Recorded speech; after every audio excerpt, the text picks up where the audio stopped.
Dan's aesthetic. Oh, yes, sorry, Dan. You're missing background light. What's going on here? I brought you a poster. That's me OCD. I brought you a poster. I'm still buzzing from Hadaway Harry, which is on tour. Who's I'm Hadaway not Harry? Exactly. Are you plugging this? Are you in it? I wish I was. One man play for plays. So that's written by Ed War. Ed War, Geordie playwright. He wrote Warbella. He did Cramlington Trainwreckers. He's done Carrying David about Glenn McCrory. He's done Dirty Dusting years ago. He's done all sorts of things. And this is the 10th anniversary. So I'm leaving that as a present because I had lots. Oh, There's get in. only so many walls in Hamsley. somewhere. Thank you very much. Well, I like gifts, don't we? Yeah, absolutely. Plus, this is perfect for our background as well. Brought me slippers because I want to be comfy.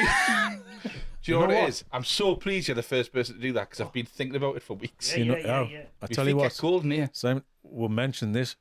I mentioned it, and I think I laughed out the first time I mentioned it. I think we need local hero slippers. But you know, in that sort of regal gold crest. Yeah. Paisley slippers with a crest on the top. I was going to say, we should have put them on Gordon, shouldn't we? I tell you what, actually, squatters' rights. Make yourself at home. They're half size too big, right? Half size too. I'm going around the house like this, and Julie's going, I can hear you. But is that not good for her, though? She can hear you coming. Exactly. Do you know what I mean? So she can keep on top of you. For the record, we're recording, right? Are we on? That's See, you know, you said Ed Waff. I would have went Ed Waff. Would you have said Ed Waff? Depends how posh you want to be. Waff. I would have went Waff there, because is that not Waff? I know, but Waff's got connotations. Tell us it's not. I know it's not, but I just, you know. Are you questioning this man's literary capabilities? I'm just trying to bring this to a screeching halt and upset the man. I've never met you. And last but not least, you know, thank you very much, Sam. That's great. it's an absolute pleasure. We'll put it up. We'll find a spot to put it up. Pop it in the gifts. I was sent about 15 to publicise the when I was getting to put it on at Hamsley Palladium, and so basically it's a spare. Yeah. And last but not least, to show my foodie credentials From the Waitrose bag. from the soon to be discarded. Waitrose. Yeah. If you want to sponsor a podcast. Sponsored by, never supplied. You know, as a world famous and much admired cheesemaker, I thought the only thing I could bring you was Yogurt. Don't. a bottle of Hamsley apple juice. Do you know what I thought? This isn't any apple juice. This is hand-picked. Vine ripened, even though that doesn't quite... Yes. It looks like I have produced it. Even got a froth. There you go, boys. You can handle it. Yeah. You can have that for a future. Thank you. No, each year, lovely, when the apples will allow, I go around the village. You know, there's not a lot to do. And I go around the village and I sort of say, can I have your apples from everybody? And awesome? And everybody donates the apples. And then we send them up to the North East Autism Society, up the road a bit. Who we work with? Exactly. They've got a nice farm at Warlands Farm, and they press it and pasteurise it, and then bottle it, and then we buy it back, and then I sell it back to the people who donated the apples. I didn't know you'd been magic. working with them. Did we? When did that happen? Just once a year when the apples are on the trees. Is that your departure? Is that what you're going to do? It's just from the cheese man to the apple man. the apples are of Hamsterley. The apples are Hamsley. Now you know what? With this lighting, is it okay to have two heads of our, shininess? I thought the light might be bouncing like. So I've been in makeup this morning just to kind of take the shine off slightly. Yeah. The thing is, you arrived with a cap on and glasses. And now I don't know who you are. You don't recognise you now. You're kind of a different man than the fellow I met over there. Well, look, What's happening? To be honest, It's just one of his alter egos. That's Gordon's new cap there. to be honest, as another one of my post cheesing jobs, where's the camera? Everywhere. Hi, There's your camera. There's your camera there. as chairman of Whitney Weir Cricket Club, do you play the game? Have you got limited ability, even with a leg missing? We'd like to hear from you. Thank you. Cheers, lads. Because by the time, if this ever goes out, if this gets past the censors, it'll be just in time for recruitment. Yeah. Well, where the sensors? So I'm going to say something, right? When I was driving here this morning, Yeah. I rang my mum because she's like the conscience of the podcast. Norma. Is she? Really? Right? My mum might ring, of so that's why I left my phone. I said there was two. It was a double-edged comment. Yeah. I said we've got Simon in the podcast this morning. She went, "Oh dear, Oh dear. oh dear." She went, "First of all, tell me he's going to be massively missed. Thank you, Which will Norma. probably come out in the podcast. Yep. But do you have time to film Simon today?" Well, actually, funny you did that. It might go on for 5 hours Because it's, literally, I watched your your pod with Neil Lafloic, Jersey man. Didn't realise we were from Channel Islands. I know. And he was so understated because, he said, oh, yeah, my wife's a musician and it didn't help her, didn't it? His wife's Catherine Williams. I know. A mega, fantastic, talented, singer-songwriter, musician. She's brilliant. She used to come to the bridge. Yeah. She's been sharing the podcast. Yeah. To everybody. Catherine, she's brilliant. She's my favourite Christmas song, Snow Angel by Catherine Williams. Yeah. Really? Can you sing it? Do you know the lyrics? Or... I'm going to put you on the spot there. If only you'd give me a bit of briefing. You know I would have done so.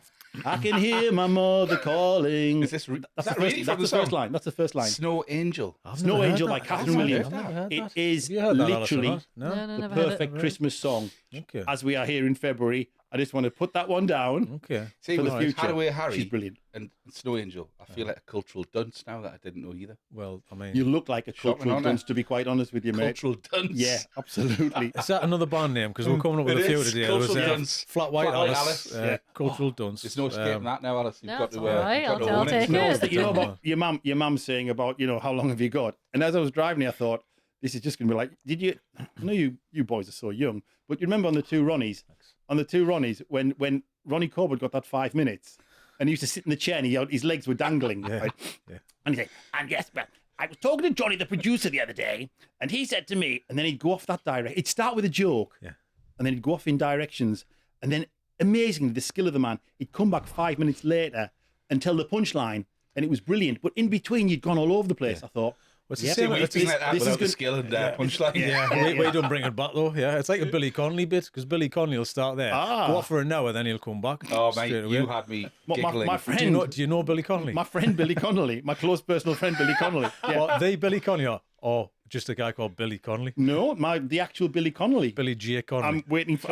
All I'm waiting for is you have a story. I've got to let you. I've got you. Soon as the boy Jewett throws it up, I'm ready. Right. We have a habit. Can I take this top? Yeah, take it off. Yeah. So we have a strange habit of lots of these conversations start What's he on a bridge. T-shirt? What's happening, eh? So I've got. Oh my God! You've got to be kidding me! In the shadow of this stadium, after what happened this week, I knew you were going to do that. Did you? I did. I had a feeling. Leeds United. 72. 72. Not 73 then. No. I think 72 is a much better year if we should focus on a particular year. I think 72 is the year to focus on, Chrissy. So who's that being signed by then? That is signed by Big Billy Jack Connolly? I was going to say. No, my other close personal friend, Jack Charlton, who I stood next to at Broxbush's Christmas Fair because he was the next door neighbour of Northumberland Tea. Ah, that's right. Yeah. Okay, yeah. Really? How many people do you know then, Simon? Oh, hang on. Can I do me Bob Mortimer, Atletico Mince on this? I can if you Oh, want. you've got to. Yeah. What can I get for you, sir? I'd like a rare steak covered in marrow jelly and some kidney beans. Oh, God. That should come across quite well. I hope so. Alice is going to have a nightmare bringing all these down. Well, I'm going to edit it, so it's going to be my nightmare. Also, trying to balance we this haven't out, even so, started yet, have we not? No, we haven't started yet. No, yeah. Just, you're freaking us out. I'm going, So is this, hold on, is this the first time you've met Simon? Of course, never met Simon before. I met you a bit. Yeah. I met you 10 minutes ago at the coffee place. And you said to me, oh, I like meeting people that I've never met before. I do, yeah. Do you want to reassess that comment? Yeah. No, I'm going to step back here because there's so much going on there. When was the last time you saw Simon then, Chris? You need to do a catch up. 3 minutes to 10 on a market day. Yeah, okay. Yeah, absolutely. When he turns up to set up. I was always the last man. Yeah, I was last man. But he's been telling us he's been sending WhatsApp. You've been sending him WhatsApp messages with anecdotes that we need to get in this week. Billy Connolly. Billy Connolly. Let's start with Shall Billy we kick Connolly. off with Billy? Please. Okay, so love Billy Connolly. We'll get to the cheesemaking though eventually. No, we don't have to. We honestly don't have to. I watched Neil last night, and you've had proper foodies on this program, so really, those guys are brilliant, and I'm just a chancer. So 1986.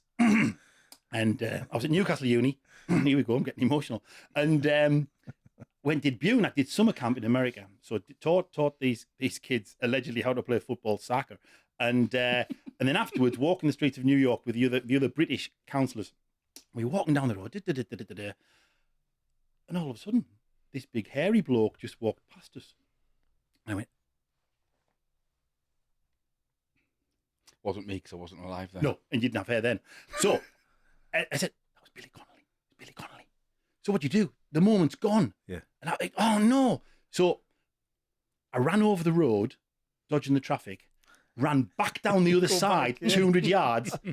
I'm in the hot, this is July, August, starting to perspire, ever so much. Cross back over again, like, but I was panting quite heavily by now, and pressure's on now. and the sweat was coming down, Yeah. and I needed a bit more rehearsal time. So, and there's a running theme here when I've met, this is like part of the book, meeting with the celebrities that could have gone better. So I went, oh, hi, Mr. Colony. Colin. And he's like, and he went, That's the worst thing you can say. he went, oh, he went, hello, how are you? I said, I'm fine, thanks ever so much, thanks for asking. Then I made the feel, I said, oh, so what you doing over here, like, He says, right, well, I'm just on my way to Hawaii. I went, oh, that's nice. He said, hi, because Elton's performing there, and we share a manager. I went, and then he said, so what you doing here? I went,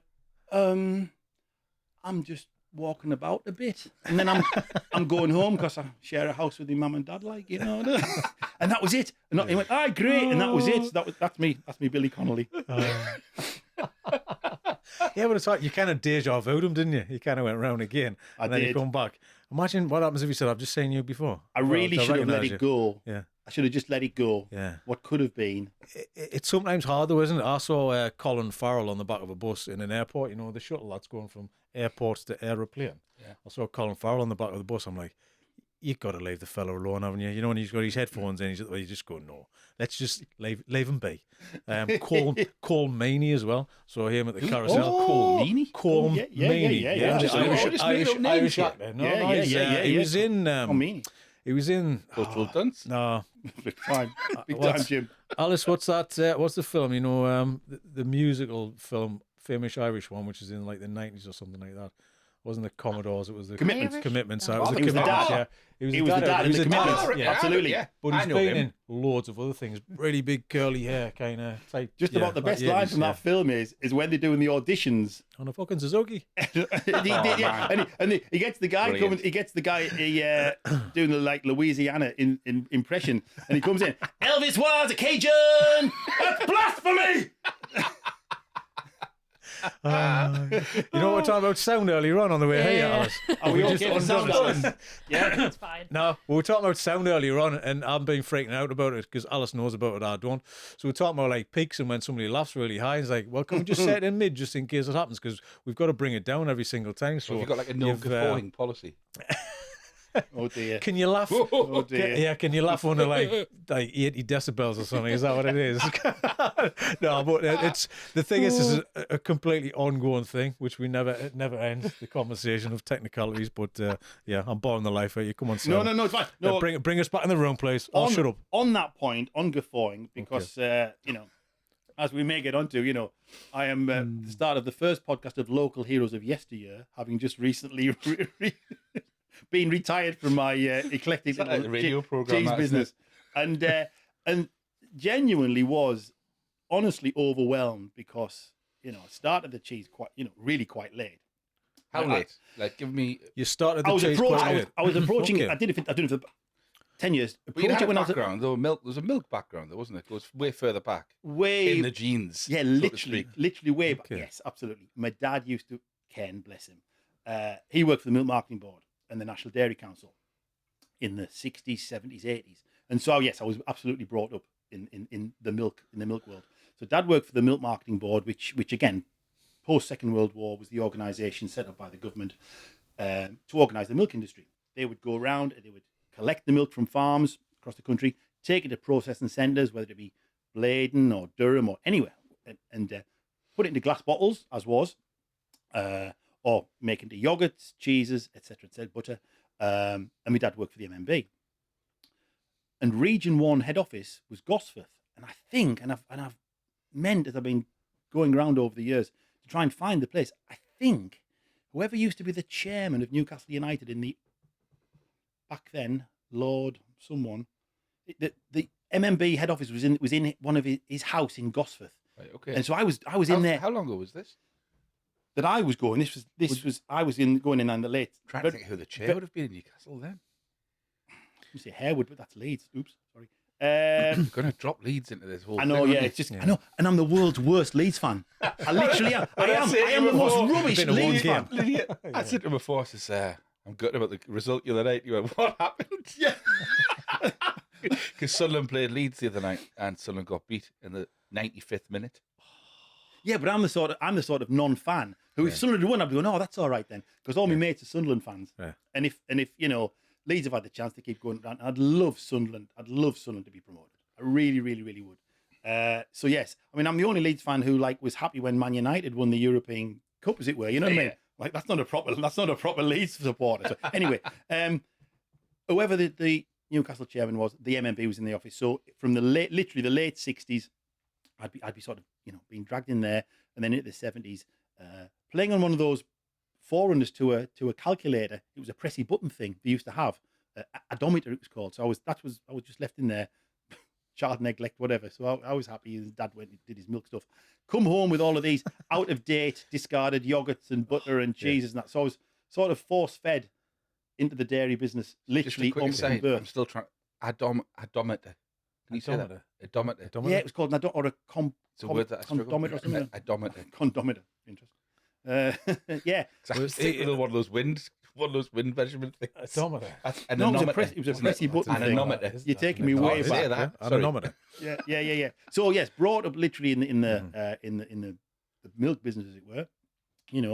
Going to exciting places like AI centres, which is not alcoholics incongruous. It's Like, artificial artificial insemination. Artificial You know, intelligence. so be lift. Come on to that later. We will. I can only hope we come onto the WI. That will take at least 2 hours. So I'd be held up. We're looking through a window at big old beast bulls who were there to do a necessary job. So so brought up in the milk business, and then he joined the National Dairy Council, got involved in the promotional side of things, and that's when it got really fun. So he was involved he was the main promotions guy of the English Schools Athletics, the Milk Race Cycle Tour, and Milk Cup football. I still have a medal from the And Milk Cup the in a little glorious plastic box. the glorious year of 1985. Was he responsible for putting warm milk into everyone's classroom as No. children? No, Nothing let's wrong blame with warm milk. Thatcher. Yeah, I nothing think we wrong blame with warm milk now. Oh, I've got a thing about it. That's that. I loved it. Yeah, little blue straws, and where you like to. Do you know Get what I it used out to do? when it's I used frozen. to get remember tunes? Yes. Yeah, absolutely. I used to take a cherry tune and drink my milk through one of them. Drink your milk through a cherry tune. Yeah. It's poetic, Sorry. isn't it? This was the start of Sorry. your food adventure, was it? Yeah. Yeah. Sucking milk through a tune. Yeah. Through a cherry tune. That's where playing a tune came from. I don't know. So it's kind of Brilliant. You try it. Yeah. Got to do it. you kind of bringing two worlds together there, I know. Marcus. But it's got that menthol thing though, menthol and milk. Different. Yeah. Is that another band name? Different. Menthol and no, that's a duo. like Yeah, it's- Gilbert and Sullivan. No, they come after the Tweezerman. So yeah, we've talked about this. I'll have a this slurp like- while you two are giving it. Well, yeah, no, carry on. Yeah. This is inside baseball, inside WhatsApp We're baseball. developing a That's what sort this of is, yeah. rota of fictional band names Yeah. that keep on coming up all the time. Because last time Bev was on, and we were talking about Bev, yes. yeah, North like, Chocolates, Bev. not like in Gifts. two high end kind of restaurants, and we ended up talking about everything's tweezers, and then the Tweezermen. The Tweezermen could be like a German techno band name. Do you know what I mean? almost like Daft Punk. Wearing Yeah, silver the boiler Tweezermen. suits, Yeah, the yeah, yeah. Tweezermen. Uh-huh. So this is where this has all come from. Yeah. So, yeah. No, I was messaging with Bev yesterday, Yeah. and she said mention wham rope. So Wham wherever rope. wherever Oh, wham rope, yeah, I don't know where We wham might rope have comes a in. wham rope for you, don't you Yeah, worry. we've got some gifts. We've got- Excellent. It's like Chewits on the. I on did the shelf avoid there, it with because one rope. when you give us that apple juice, Yeah. I actually thought you were going to get some Primula out of your bag Privilege. because of our little in joke Yeah. that we have on a fortnightly basis. If only I could have grown into making Laughing Cow or Since Primula. I've met Simon, I used to go up to the store and go, "Got any Primula?" You're not the only. Funnily enough, you're not the only one. This I wasn't. my mate You Darren, made me who's feel 60. special. Sorry, you are special. You don't believe me, you're special. My mate who's 60 today, he always said, if only I could master the triangles with a Laughing Cow, I could have made my millions. Is that Darren? That's old Darren. Old That's Darren, pensioner Darren. Yeah. Oh, Not Blue Jumper Darren. yeah. No, currently in Lanzarote. Yeah. Currently Lanzarote. Yeah, Lanzarote Yeah. Darren. Happy birthday, On his- Darren. happy birthday on Second your birthday on your spot. Saga holiday. Yeah. That's a dig. The smell of Yardley. Yeah, So, anyway. yeah. Well, Milk board. Yeah, sorry, yeah. Can I ask a question very quickly? It's going to happen, right? Bouncing around. Was there a film? It was either a carry-on film or like on the buses that was about milk. I can't I remember need a to Google a film that. about milk. There was. It was like Milk Wars, but it was a comedy. Was it really? Yeah. I feel No. slightly. I don't know. embarrassed. I'm not going to don't know hijack the whole podcast and ruin it and have No. deathly silence, but I want someone to check. I was No, going to say, 'cause it yeah. was- Can it we was like definitely- stop the film? We need to get this Yeah. Alice, please, as our research assistant Milk Wars. on this highly funded and budgeted podcast. Yeah, Could you I please know. just do a little bit of research. We're not pulling Speak up with a- the research team. Is and this, just see is this if when we need to can, pull up a screen? put in, it's got to come up a What screen. are the hey. terms? Benny Hill, Frankie Howard, Milk. And I see think it what was happens. Sid 1960s, James. 1970s Sid comedy. Sid James was always a favourite, but he was Milk always floats. 65 years old from the jump, wasn't he? Wasn't he just? Yeah, He was always 65 years old. That Who's hair. Sid James? Sid James, yeah, he was always old, wasn't he? Yeah, he all, was. all of the fellas were always dinosaurs. But there was in that these things, generation but of they aged very Yeah. quickly, then they stayed the same stayed the age same age. forever. Absolutely. yeah, but I think they were Absolutely. always like 35 to 65, but they always looked 65. from That's the how they jump. named the Newcastle United's football ground What's that? after him. Sid James. Sid James's Park. That'd be I'd good get if it that in. did. Yeah, Sid James's Park. There's a carry-on film apparently Press a called button, he laughs. Carry On Love it. Regardless, while not specifically about milk, has a sketch involving characters delivering milk or similar tasks. Might yeah. be Bigger that than that. one. I tell you what, that's a stretch for bringing that up. I tell you what, Chris, yeah, know, yeah. mate. Thanks, Alice. We'll just cut that out. Just edit this out. I must have riffed on it with my creative brain and built a whole new movie out of it. You know what it is? You know, we were talking about dreaming and in Bizarro World. You know, when you've kind of half in and half out and you think it's real. I think it might have been one of those fever dreams, you know, the Bizarro Possibly, World. but it's a pitch now. Yeah. Any funders? Milk Wars. The Milk Wars. Yeah, History of the Milk Board featuring Simon Raine. So who we're going to There have you in go. it then? So who we're going to have? Who who's plays gonna- you in that film? I'll start my Milk dad. Wars. Right, you I'll do start my with dad. that. I'll Who's do my you? dad. Who's you? Who's you? I don't know. Just get some wretch off the streets, you know. Put some yogurt and cheese dribbling down his front and like, you know. Oh, Dad! Cheese-string fingers. You're like, oh, Dad, it's out of date. Shut up and get it eaten, lad. You couldn't do that with cheese-string fingers, though, could you? No, you pick couldn't. anything up, No, could you? you couldn't. This is just all floppy. I mean, everything would fall off. Right. Sorry, Yeah, cheese-string yeah. fingers. I don't know where that came from. You could do dairy lake because it would like actually stick and pick up. Do you know what I mean? You'd have to like. So where'd we got to? 1971? Back to this Talking about- highly yeah. serious Yeah, podcast. so we got to 71, and you know, and I was discarded, thrown on the streets, and I thought I'll have to find my way in life. And, Discarded. so I brought it with, through the dairy business, Tub of milk in his hand. and yeah, just carry on, son. And then obviously leaving school and uni, and the first job, surprise, surprise, was with Northern Dairies, so I'd left my not long before, having walked the streets and met my good friend Billy Connolly, and joined Northern Dairies in September '87. And lo and behold, found myself getting up at 3:10 in the morning delivering milk. And I'm like, whoa, hold on a minute. Where does Keynesian theory come into this? I was like, this is a bit of shock to the system. And delivered milk in Huddersfield and Wakefield, and ended up in Nottingham, delivered to Martin O'Neill's house in West Bridgeford in Nottingham for a while, or rather his wife, and pure orange juice, by the way. So Milkman's brain. Always remember, always remember the order. With bits in. No. There'd always come with bits in. No, Fresh orange this juice was from concentrate. Because they moved up in the world that kind of, it was just milk, and then they started delivering the orange juice as well. You're like, Podge and hang on. Bodge, yeah, bottled orange juice, yeah, bottled exactly. orange juice, Yeah, yeah. yeah. Always the best ones to steal. Sorry. With your, yeah, we didn't. Doorstepping? Didn't do We the didn't do Sunderland that in round. the Oh, 1990s. Stephen, no. You didn't. Actually, No, that was just Never. coming, that was coming back Actually- from a night out at 6 in the morning. All that. That exactly. Johnny the producer, that's just Just leave a reminded quid. me of another anecdote. Leave a quid and play. Yeah, we'll go to 14. You know that cul-de-sac? They get orange juice as well as milk. What, Once we had some staff shortages, right? Literally, you know, normally you'd get cover, milk round cover. We were doing the milk round once in Lenton, which is part of where Triumph bikes are in Nottingham, and we had to do a double round. Yeah. So I was like the assistant franchise. We had franchised the rounds. I was the assistant franchise manager, and the boss said, "Right, look, you're gonna have to do 2 rounds. Go out tonight. So you've got to start the first one at 10:11, do the first milk round, come back, then start the second milk round at the normal time, 4 o'clock till 8 or 9, sort of thing." So we started.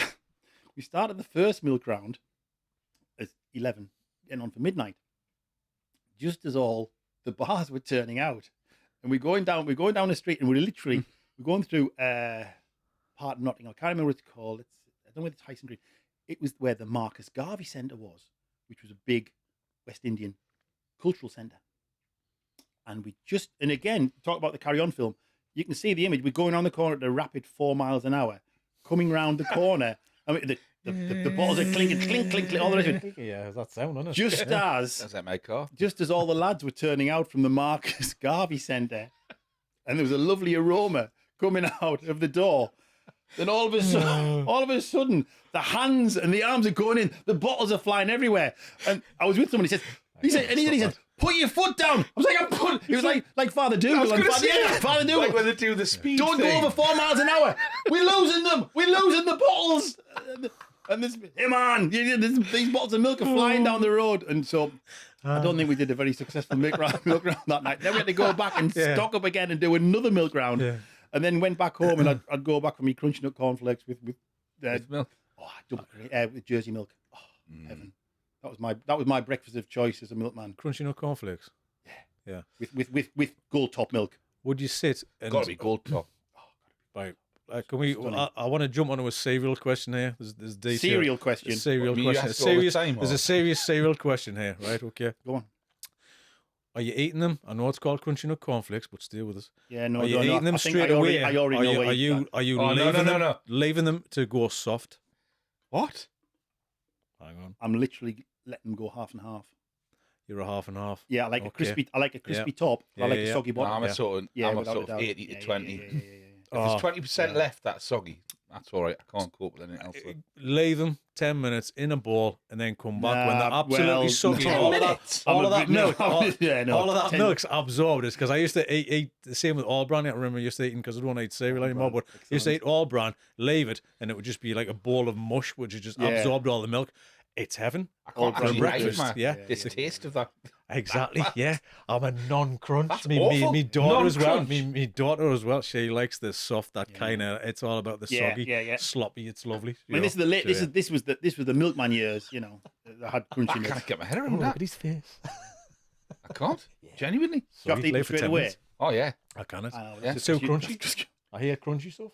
But the whole premise of, if you're a product development person making stuff, they actually put things into the cereal to keep it crunchy. Yeah, Exactly. The whole assumption is, Exactly. I know it's Yeah, terrible, yeah. but the assumption is that the I'm consumer wants to eat crunchy. They're called crunchy nut cornflakes. I know, yeah, but, you but know. I'm They're not reverse. called soggy nut cornflakes. I'm reverse engineering soggy this nut thing. cornflakes. That's what I'm doing. Soggy nut cornflakes. I mean, we can't. Is that what happens afterwards? Trademarked. Yeah. Trademarked. Yeah, soggy nut cornflakes won't sell. But So- yeah, anyway. Crunchy, Well, they will to soft, you. half and half. Okay, Half well, and that's half, okay. yeah, that's democracy. But it's that kind of thing. It's with cereal. It's the same as Weetabix. You snap them up and you leave them in the bowl for 10 minutes. You come back and it's all like soggy and it's like a bowl of slop. Perfect. Because the flavour comes out of the thing like the crunchy nut because you got that lovely golden sugary and that comes into the milk and it flavours the milk. And then you get the crunch of the nut is still the crunch. But the cereal has gone soft. I tell you, man.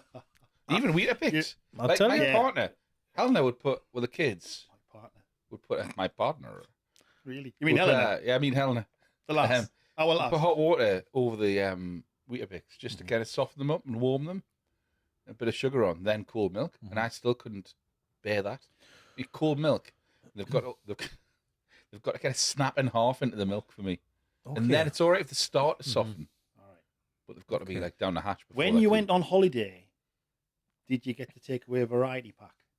Because when we went to get the caravan It's up the only at time you Eyemouth, had them. Yeah. it was the only time we Only had time we had them, Frosties. yeah. It was Yeah. Frosties then. It was Frosties, yeah. Because Yeah. most of the year, you know, it's like gruel and like Weetabix if we were lucky. Yeah. But then when you went on holiday, and that's when posh holiday that Yeah. one out when you're like the variety packs. It's like- yeah. and nobody eats the cornflakes. What? That's the last thing. And on the last it's thing. almost offensive that they Yeah, put cornflakes in the cornflakes. variety pack. there was That's bran for your flakes mum. in Cocoa as well. Puffs. There was Yeah. Rice Krispies and there was bran flakes. Cocoa Pops, Yeah, but then the Frosties. Frosties. This is the future. Frosties. Absolutely. Yeah. Yeah. They're Frosties, sweeter Cocoa now than Puffs. they were then. You Was noticed it that? Not Sharwood, I Hazelwood. When was the last time you had When it? I was about 35 years or something like that. I haven't had cereal for like. Crunchy nut cornflakes and Frosties 20 are years. sweeter now than they used to be. Definitely. Was supposed to be, I thought they were taking sugar out of stuff like that. Or not. Well, but, no, but they're putting other things in. Well, You know, like there's lots of things with the milk-based questions, because this is great on a cereal, because we've never ventured down this road yet about the cereal, but also, you know, like posh coffee in your house. On a Saturday morning, grandparents came over. Posh, you're like what? The Mellow Birds. Sorry, what was that then? Yeah. posh coffee. You know, you would boil the milk in a pan, and you'd Yes. have coffee. No. It's Nescafé, right? Yeah, but yeah. that was frothy coffee, I was going to say That's the days the prior to original, flat white. like flat white. Right, we Or used to go. latte, We used isn't to it? go to Yeah. Filey, right, when I was a kid, near Scarborough. You know, and you'd Good go beach, down. Filey. Is it I like- really? I like Is it Filey. really? Yeah. Oh, thanks. Filey near Scarborough. Thanks for telling me. Never knew that. And we'd go to the one cafe that was on the seafront and have a frothy coffee at about 7 o'clock in the morning. Yeah. Frothy coffee. yeah. Frothy Yeah. coffee. Well, When that's- did it get that's phased what- out? Rossi's, That's what or a latte Rossi's was. in Bishop Auckland, the Italian coffee shop. He's going. The memories are that it was always pouring down, and the windows were stained Yes. up, Yeah. and you'd go in, and they'd have this technology, like something from Doctor Who, from the TARDIS. Yeah. It's like, whoa. Yeah, Yeah. completely. Like I remember going to the Green Market in Newcastle before they knocked it down, Oh, but there's and no you'd costs. still get a frothy coffee. Yeah. There's no costs. There was Milky a calf coffee. on it. There was I a mean, milky coffee. I'll still call it a milky coffee. Milky coffee. Do you want a milky coffee, which is a latte, isn't it? That's Yeah. all it is. And a cappuccino is just with a bit of In the age sprinkle on of top. cultural appropriation. Yeah. Anyway, That's it. good. Right, back to Hang on. me. Coffee, So, milk, carry on. cheese. So hold on a minute. Filey is near Scarborough. yeah. Right. So, Anyway, was it degree in geography Nice you got? Was it? Yeah, was it? Absolutely, Yeah, yeah. no, it's Yeah. good. I'm liking that. Yeah. Lots of kippers down I've there. only as well, got 1 yeah. year left. Can I go back? Kippers. Look there, kippers. I Who know. doesn't I like saw this kippers? on. I saw this on Neil's podcast when I was on Psy Kings. You know, because when you said to me all those months ago about having this podcast, you said, "Oh yes, yeah," and you looked straight in the eye, said, "Si, I want you to come on the podcast. We want Si to be first." I've I just didn't, practiced asking Si, didn't yeah, realise that's which side. Yeah, exactly. Now I know. I'm like 6th or 7th. I'm about 8th or 9th down the line here. Noted. There's no order or hierarchy. No, we just there shuffle isn't. the Yeah. deck. We just, yeah. Depending on how and funnily enough, it interesting came at the bottom. Yeah. Yeah, it's a web. no it's a- bottom. Food heroes of yesteryear, starring Simon Raine. Can we turn that into a radio program? I don't know, Seriously, but I you know, just, like, I've just heard of you called Simon Cheeseman, so I just thought that Oh, was yeah, your, yeah, sorry, I thought, yeah, that was yeah. your, I thought that was your surname. Cheeseman. Cheeseman. It's a good name, though. Yeah, Yeah, yeah. a good character for your film. Simon, you got Simon Cheeseman, and then Simon Cheeseman. Ronnie Milk. Yeah. Do you know what I mean? Ronnie Milk and Simon Cheeseman. Do you know what I mean? Another one of Bob Barry Mortimer's. Blue- Barry Yeah. Bluetop. Oh, Barry Blowtop. Ronnie Milk. I like that though. He sounds like is that like what I said to you he this sounds like a morning? gangster, doesn't he? Ronnie Milk. Called you Dan Sandwich this Dan morning. Sandwich, Not yeah. Dan's Sandwiches. Dan Sandwich. Yeah. Great name, innit? Cake. Sorry, Simon. But yeah. Sorry. No, carry on. No, back to the kippers. Yeah. I prefer Craster. Yeah. Craster kippers are good, but I can't believe you put a butt at the end I of know. that. Go Something on, happening there. continue. What's going on? I prefer Hartlepool kip. I do apologise. Hartlepool. They're a bit lighter. Hartlepool. At least Yeah, you've I kept know, it yeah. within the Yeah. geographical I didn't even know it was constraints of the Hartlepool northeast. kippers. Well, they're made out of monkeys. So no, they so they Like that one, Alan. kipper and the and Just so offended everybody, eh? they're a bit more. Yeah, let's. We'll blame it. Yeah, sure. Yeah. I've got to own it. Yeah. No, they're more lightly smoked. More likely than, so you're not eating them for 3 days like you are. See, I like a Okay, heavy okay. smoking. I do Yes, like you a heavy look, smoke. you look like the sort of guy who likes a heavy smoking. Heavy smoke.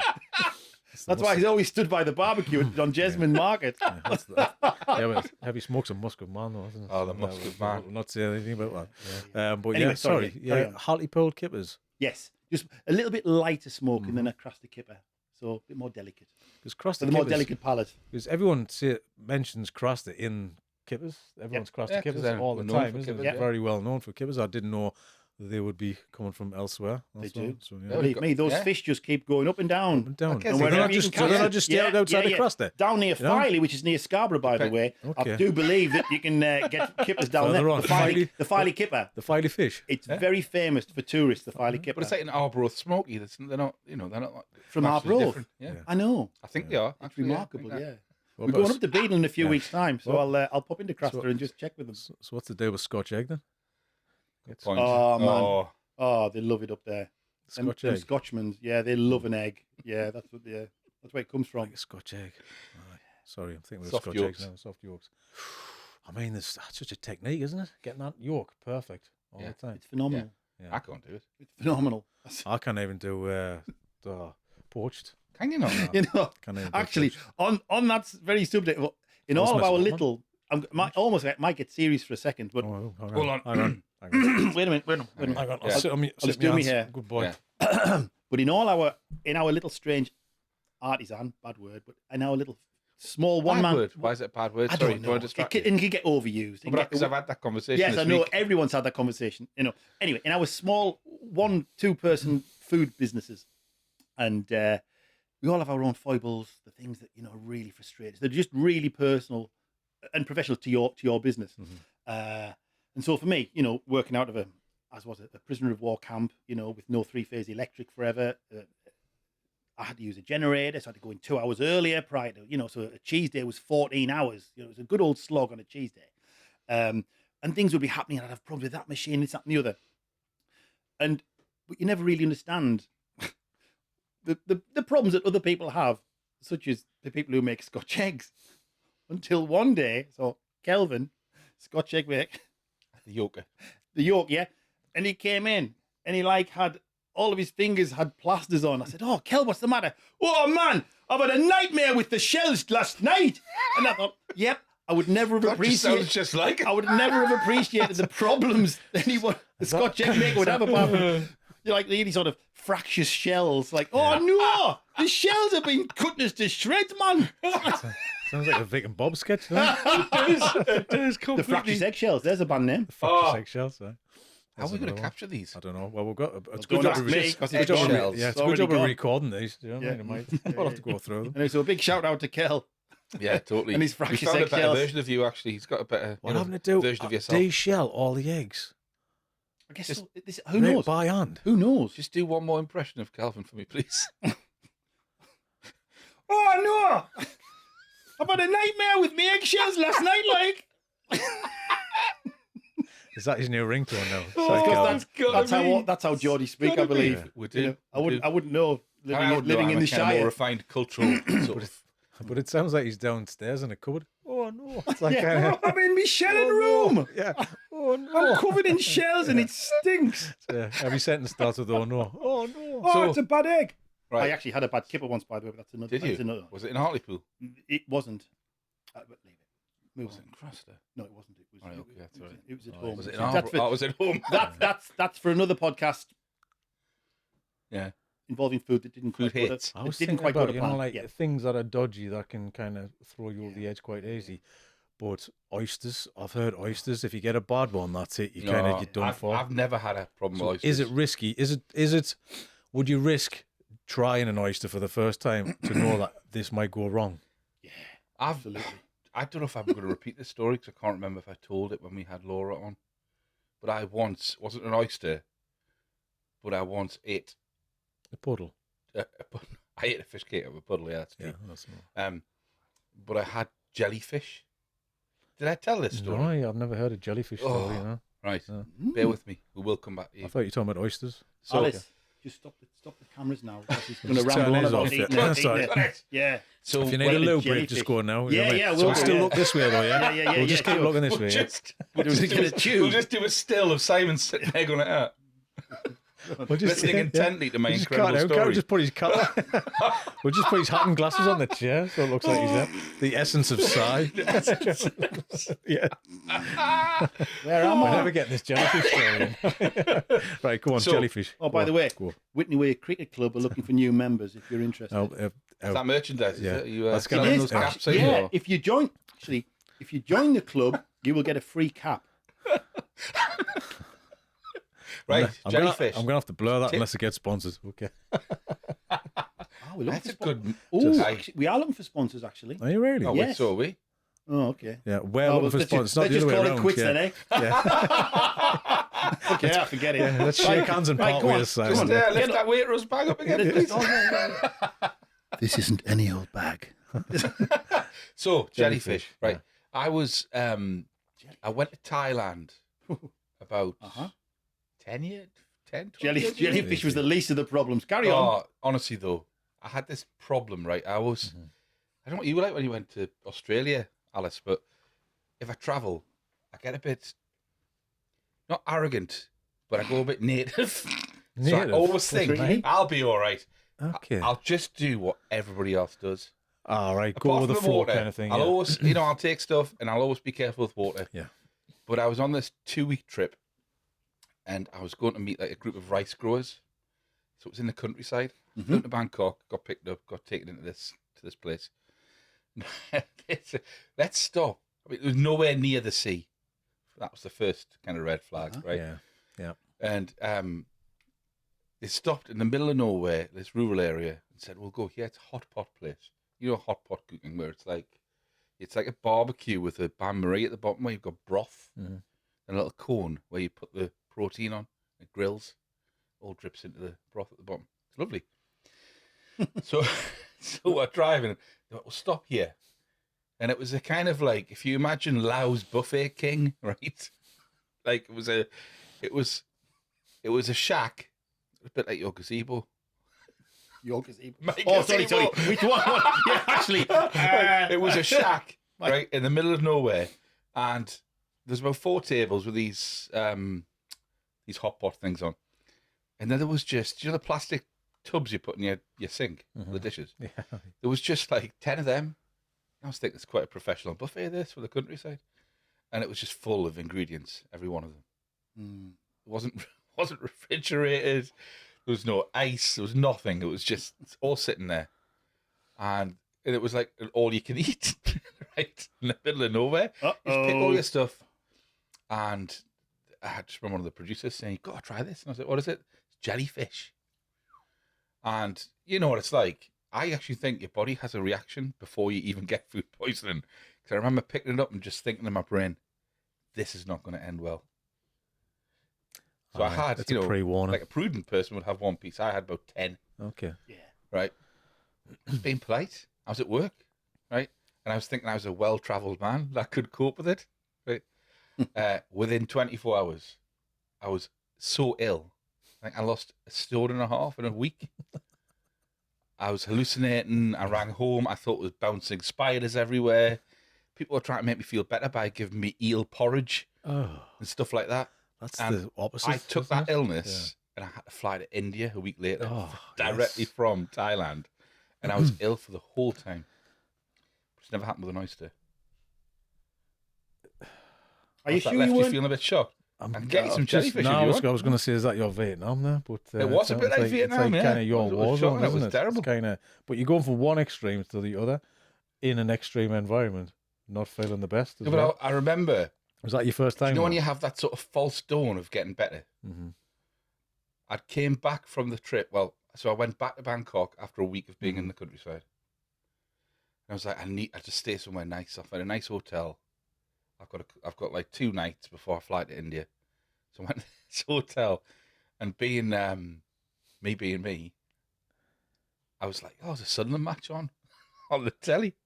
Where could I go and watch a it?" little taste of form, nice There and was. comfortable, yeah. And I was yeah. sitting and I thought, hold on, Sunderland Football Club have got a message board, like a fan board. And there was this guy called, I think, Bangkok Mackham, right? Bangkok Mackham, right? And I just messaged him directly and said, "Mate, I'm in Bangkok. Is there any way to watch the match?" He went, "Well, there's a couple of places." So I just jumped in a taxi. Did he have an accent as well? Yeah. Macam accent. He didn't look like good a- though, wouldn't it? So I jumped in this taxi, got to this dodgy bar, took about 45 minutes to get there, and I had one sip of a beer, and the whole illness World flooded dropped down, straight yeah, back. yeah. Yeah. And I literally had to run straight out and jump back in the taxi back to the hotel. It's just it's never good as those No, it kind of. Yeah, Are you sure you weren't in favourite Spennymoor? things, so. I mean, looking at my geography, Spennymoor is quite close to Bangkok. isn't Actually, it? speaking of which, Was this a dream? I forgot me. This another dream, I Chris? forgot my question for you, Dan. What was that? Because when I was doing my extensive research last night Okay, I didn't even know that one. for 10 Dan's minutes Homage. You That's found it. his real name. in the chat with either Cy King or Neil, Mhm. Pink Lane. It was Pink Lane Neil, Okay. and you were talking Pinkly in there. about a wonderful meal you had in Spennymoor, and I want to know what was the baker shop in Spennymoor where you said everything was oversized and you had a lovely. You went in a Oh yeah, it was bakery on steroids. Yeah, that yeah, was what was it kind called of. though? I have not got a clue. It was one of those that. Because you know, I was literally yeah. thinking of going No, through no. Spenny on the way Right. home if it was that good. If you go, you'll not miss it because it's like it's the only one there, and it's the only one that looks Okay. like a traditional bakery. Yes. where everything's on a slant I in the do- window. That's not Yeah, called it's bakery that. on steroids. No, it's not called bakery on steroids. It should, because the Spenny you go Bakery. in as either you feel like you've shrunk or everything's gone like supersized. Do you know what I mean? But yeah, check it out. But hot on one side and then cold on the other. Similar one in That's what the kids kind of think. Size Other side, that I think, whoa, yeah. similar one in Meadowfield on the Durham Road. Just closed down last year, and you'd go in there, and I'd go in, and they had again sticky buns, Mm-hmm. they had big proper scones and buns, and then on the hot shelf they'd have a metal tray of mince with a dumpling on, and that's Right. what they did every day. Literally Yeah. mince and a dumpling for the lads coming in for the dinner. I always kind of judge these places on the size of things. The Peach and Melba, I can just say now. Honestly, it was like a sombrero hat. The size of the thing was huge, but yeah, massive, huge dome. But it's always the corned beef slices, and if the corned beef slices are like that big, like huge, You've then got you to know you're assess in the the corned like beef ratio by It's a looking corned at beef the ratio size. as well. Yeah. Is it dark enough to convince you that there's enough corned beef Yeah, in it's that corned potato beef to slice? corned beef ratio, and I think it's more potato to corned beef now. It's shocking. And do you leave that You know. to get soggy as well? Do you like that crispy on the top? You dip that No, in because ketchup, don't you? but see now you've got two textures there, so you don't have to, because all of that inside is mushy, but you want a little bit of kind of bite. Do you like when you get it, you get the edge piece of a corned beef thing. I always like the edge piece of a cake, edge piece of like Yeah. lasagna, edge piece, because you got a half burnt, then you got the other textures in there. It's textures and flavors and everything. That's But it is everything about in life, ratio innit? as well, Yeah. though. If you get too much Yeah. of that, Yeah. without the softness of the filling. I'm gonna flip it straight into the cheese side of things. Well, look, 'cause we only- cheese- Can I ask for one thing first before you do that? Just to bridge that gap between you delivering milk and Yeah. how you arrived at that point with the cheese. Is that where you're going to go in anyway? just textures How- of cheese and textures like of cheese. I'm going to go to pizzas though, so sorry, go on. No. And cheese on toast and stuff like that. So Where do you want to go first? Where do you want to go? I'm just talking about cheese and textures. Don't Like, 'cause forget, you're- don't I'm forget the gonna ask- Women's Institute, right? Well, Do not forget the Women's do not Institute. I'll tell you leave what, my girls out let's of this. do cheese Whatever you do. textures, right? Cheese on toast has got to be better than Women's Institute, isn't it? Or not? Oh no! Oh, Oh, no. I don't know what the story is. though, that's the thing. So- Let's do whoa. cheese textures, right? Because I want I mean, you to build up the people out there need to know: would you go cheddar or red Leicester on a cheese on toast? Alice, thrown to the corner. I like to do a mix. If I've got multiple cheeses, I'm going to put multiple in. What a refined Multiple individual cheeses. you are. Now, is that accepted by Mr. Well, Cheeseman? are you travelled? You're a travelled Well, person. But I like this. I like that. I You've like got to this. because they Yeah. do different things. Yeah. No, And it's introducing the kids to Parmesan with the small grater on your pasta, not your cheddar on the pasta. did you So, say I mean, small grater? I've got the smaller grater, so it grates it finely, so it melts quicker on the pasta. So that's what you want. Not to like put the odd flavours in. lumps. Like My flakes slippers as are well. starting to curl. Hang on. I mean, This is what I'm I waiting mean. for him to say, He's cheese. pointing at it. Look, Yeah, have you look, seen the grip on the? Have you seen the grip on the chair? Wait for him to This is say I not don't this. like cheese. you know what? I'm I was sitting. ready for a kick in the face here, scanning hot tea in the eye. No, I'm literally sitting here. I'm literally sitting What's here happening thinking to there? myself, thinking, Cap on and gone home. shit, these guys are so much more interested in food than I am. And then I'm thinking, I have no interest whatsoever in cheese on It's toast. like you like the David I Batty. honestly couldn't care less. That's a, Yeah, it's Look at like, he's it's like a like the- chef eating tin of beans. Oh, he's and like- everything, yeah, isn't it? yeah, Is that absolutely, it? yeah. Yeah. the David Batty of the cheese world. When David Batty retired from football, he was like, I never really liked football. I was just good at it. It's like John Barnes, isn't it? He doesn't Like, do yeah, that. yeah. He just went, Hey, I tell you, when David Batty first started at Leeds, before he got on and became famous, in his first couple of years, he met Col, who was a proper Leeds fan and lived in Leeds, and he said, is that there? Leeds Call. "That's Leeds Col, yeah, guys, they call actually, but you know, What colour jumpers does he wear? 61 Sagittarius. Anyway, so Jumpers? Colour? What colour? mottled, Mottled. yeah, likes a nice Christmas Interesting jumper, man, yeah, then. wavy, Interesting. yeah. Anyway, that's not important right now, by the way. It is. It's very important. It's about as son. important. I as know it- it's called- It's about as important as what bloody cheese you have on your silly cheese sandwich. Call his Sorry, dissing the Alice. jumpers. Go. Right. Come We'll on. talk about it later. Right. I do have a preference, but you know, it's not. Sure. Yeah. You're not that bothered. Yeah, Okay, come on. And so Batty, Bother they about just the cereal on the milk. they were interviewing the footballers, what they were doing mid-season, post-season. And so, what have you been doing, Gary McAllister? Oh, yeah, and I've done. And what you been doing, Mark? Oh, and David, what you been doing? Oh, well, I've been working on the bins with me dad. You what? My dad's a bin man, so I've just been helping me dad out on the bins to get me on the pre-season training. So that's your David Batty. Anyway, yeah, strong cheese by the way. Was David Batty a goalkeeper? No, midfielder. Dan. Oh, I mean, He was come a on. combative Oh, man. midfielder. Look, unless you're talking about Bruce Grobbler and Sammy Lee, I haven't got a clue, right? Ian Rush. That's the last time I Sammy liked Lee. football was when I was a kid. Sammy, Liverpool Ian one. Rush. Yeah, aye, yeah, yeah. Kenny Dalglish. Yeah, yeah. I just Oh, was yeah, Liverpool, yeah, you're right. So, yeah, yeah. yeah. So Okay. that's the Right, yeah. wealth of my knowledge. Right. So- Peter Shilton, know him? Gary Lineker, is he still playing? He's still about. Yeah, goal poacher. Yeah. His brother. Goal poacher. His I brother like was a that. better footballer allegedly. Was that Gary Lineker? Yeah, Wayne.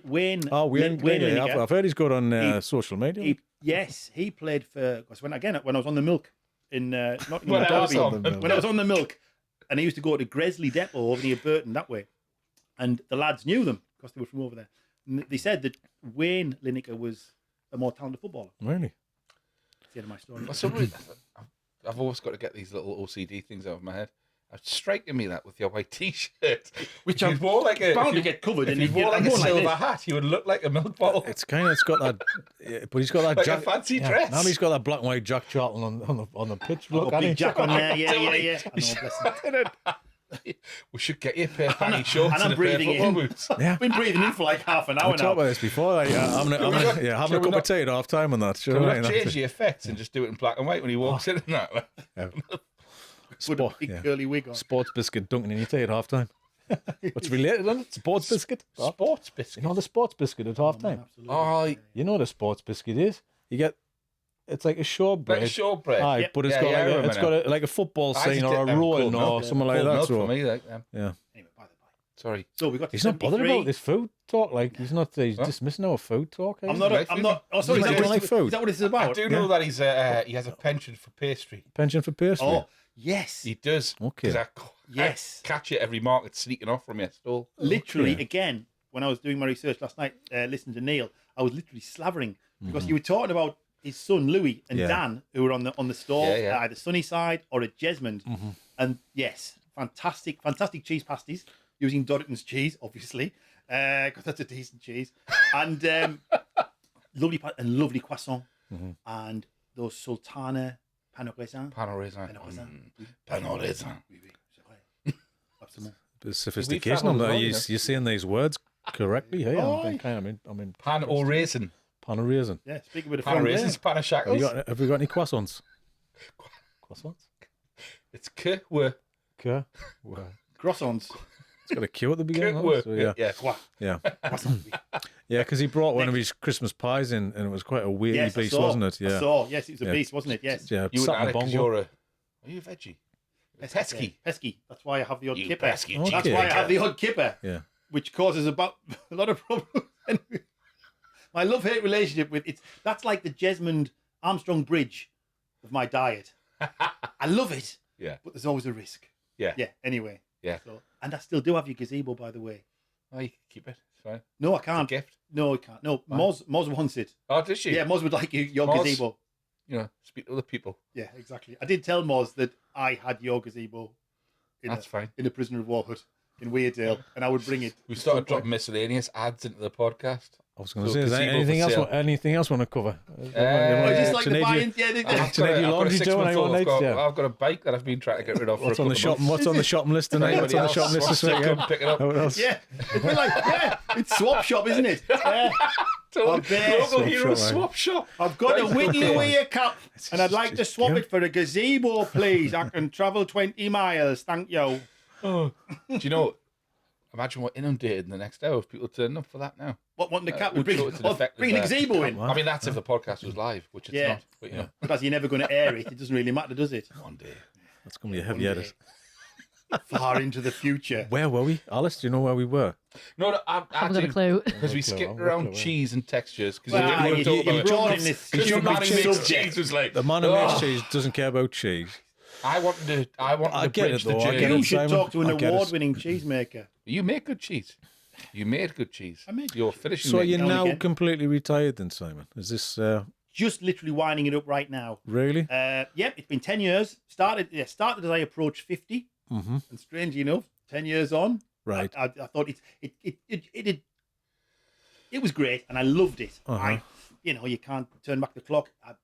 If I could have afforded to do it again, my little food story is obviously individual and a bit different. But I converted a prisoner of war hut into a dairy. That cost quite a bit of money to do that, obviously.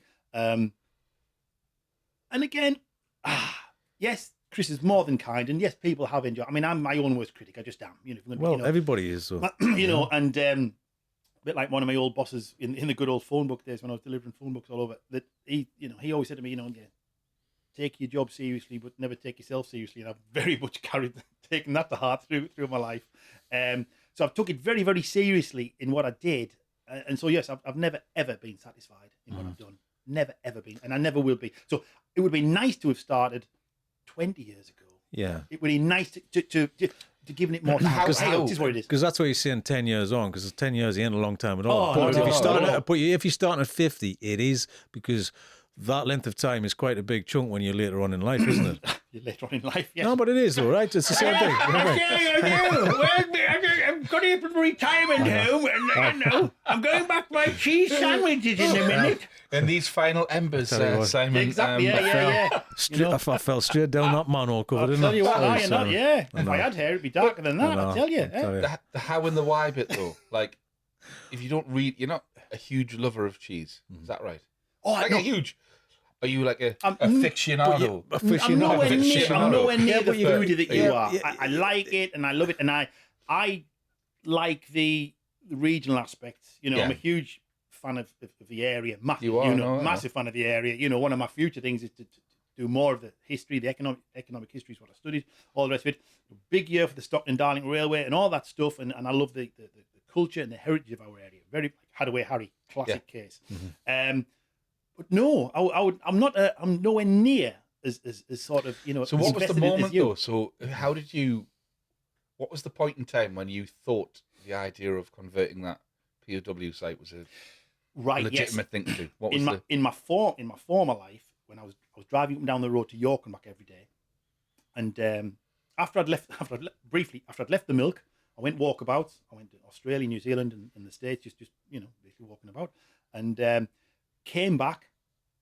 Was quite happy doing nothing until my football team, we're having a trip to Belgium, said it's only £99.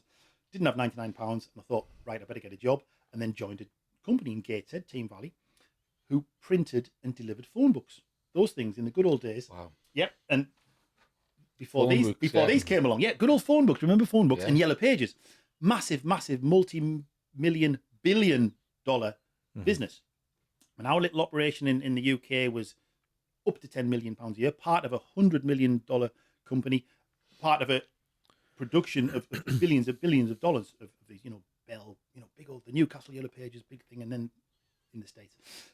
So I started as area manager, organising the phone book deliveries in the Northeast, Northern Ireland, Scotland. The Northern Ireland deliveries, absolutely interesting, fascinating. This was pre Belfast Agreement. It doesn't matter which side it was.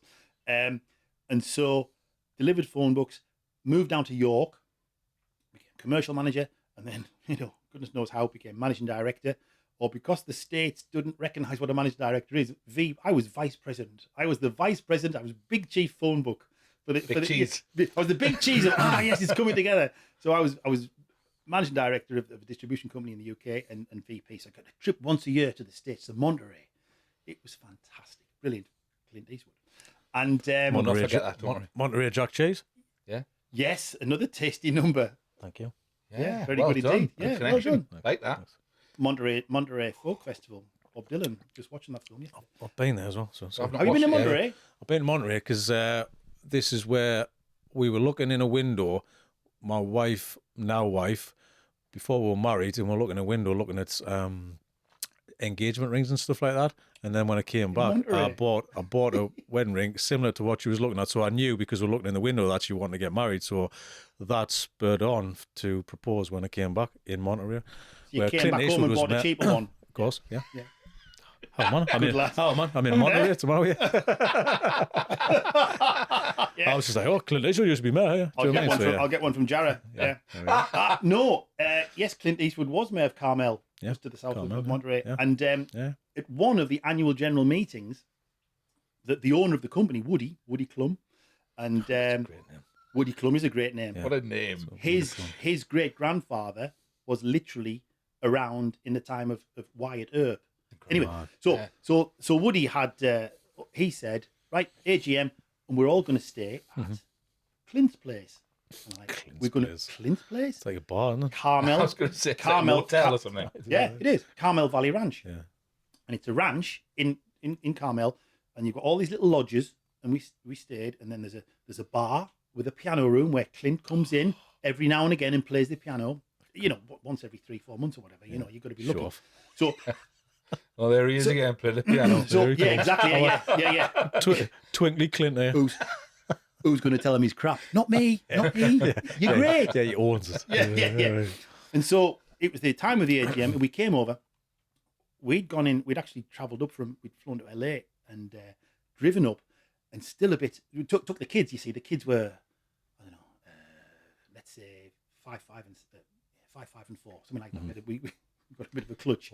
I know. Yeah, we went from no kids in '99 to 3 by the end of 2000. It was mad. Yeah. And including twins, by the way, in case you think there's, you breed them funny over there. Don't you? Really? Baby bio, what? No. So you got two for one on that. Yeah. And so we drove up, still a bit jet lagged. And we're in this lodge with me, Julie, and the kids, and just crashed out. And there was a phone call came through, and then the phone was ringing and must have gone quiet. 9 o'clock one night, on the first night. And it's from one of the other guys, VPs, Jerry. And he's ringing to tell me that Clint was in the bar. Clint was in the bar, less than 100 yards away, playing Tinkling the Ivories. So I thought you were going to say Clint's on the phone. No. Hey, Simon. Yeah. Hey, Limey, make my day. And so we missed Clint that night. Just a breathy call. Yeah. Simon, I've heard you like pianos.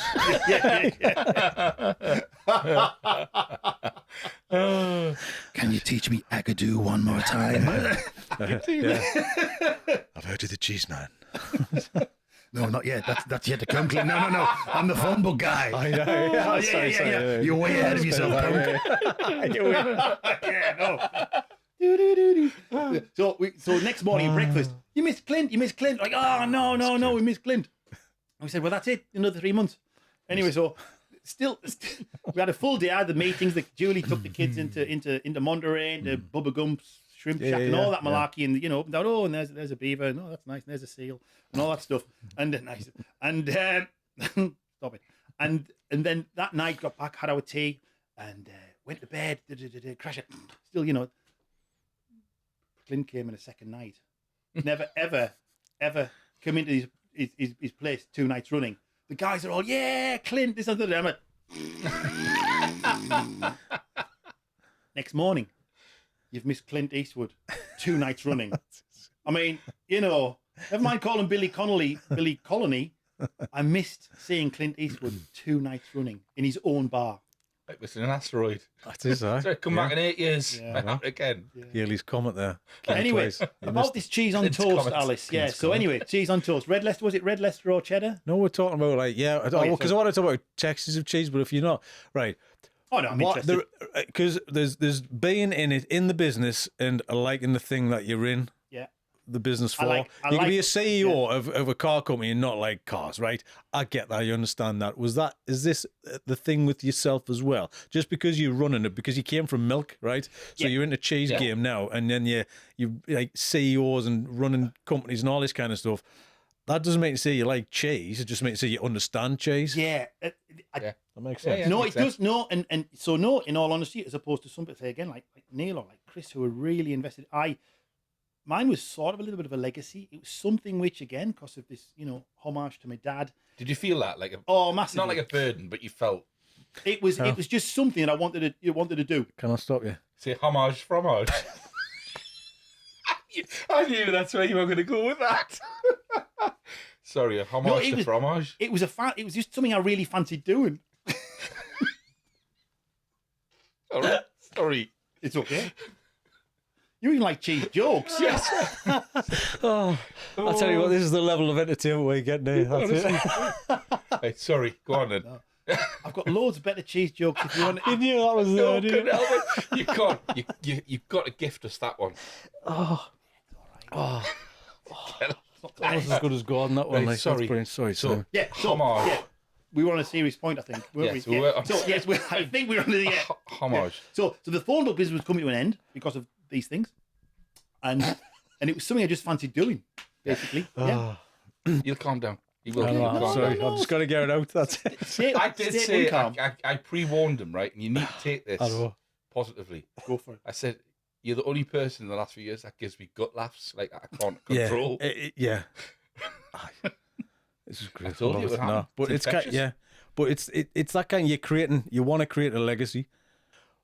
Have you ever created it, done it? Are you touching it? Are you kind of inventing it? Are you in the Yeah. hands-on weren't game? you? So you're still It's just me. fully all right. So there's just you hands-on with the Oh, cheese. yeah, I do. All right, Yeah. okay. But So, it's all me. so there's got to be Yeah. a love and a passion there, Oh, there not is. just the running a Absolutely. business, Yeah, isn't I'm there? just- Do you know what I yeah, mean? yeah. Oh, no, So it absolutely especially when is, you're yeah. investing so much time and effort and money and all this kind of stuff just to transform a place into creating and making cheese, there's got to be something in that, hasn't there? Oh, massively. And again, I'm probably underselling it because I did love it and enjoy it. I was just never satisfied with the final product. Oh, Sometimes. okay. Yeah. Yeah. I've never. But you'd felt often say that to me. You'd often be quite. This is a serious note. Yeah, no, it You'd absolutely is. often, No. like if I bought cheese from you, you'd often, and I used to notice this.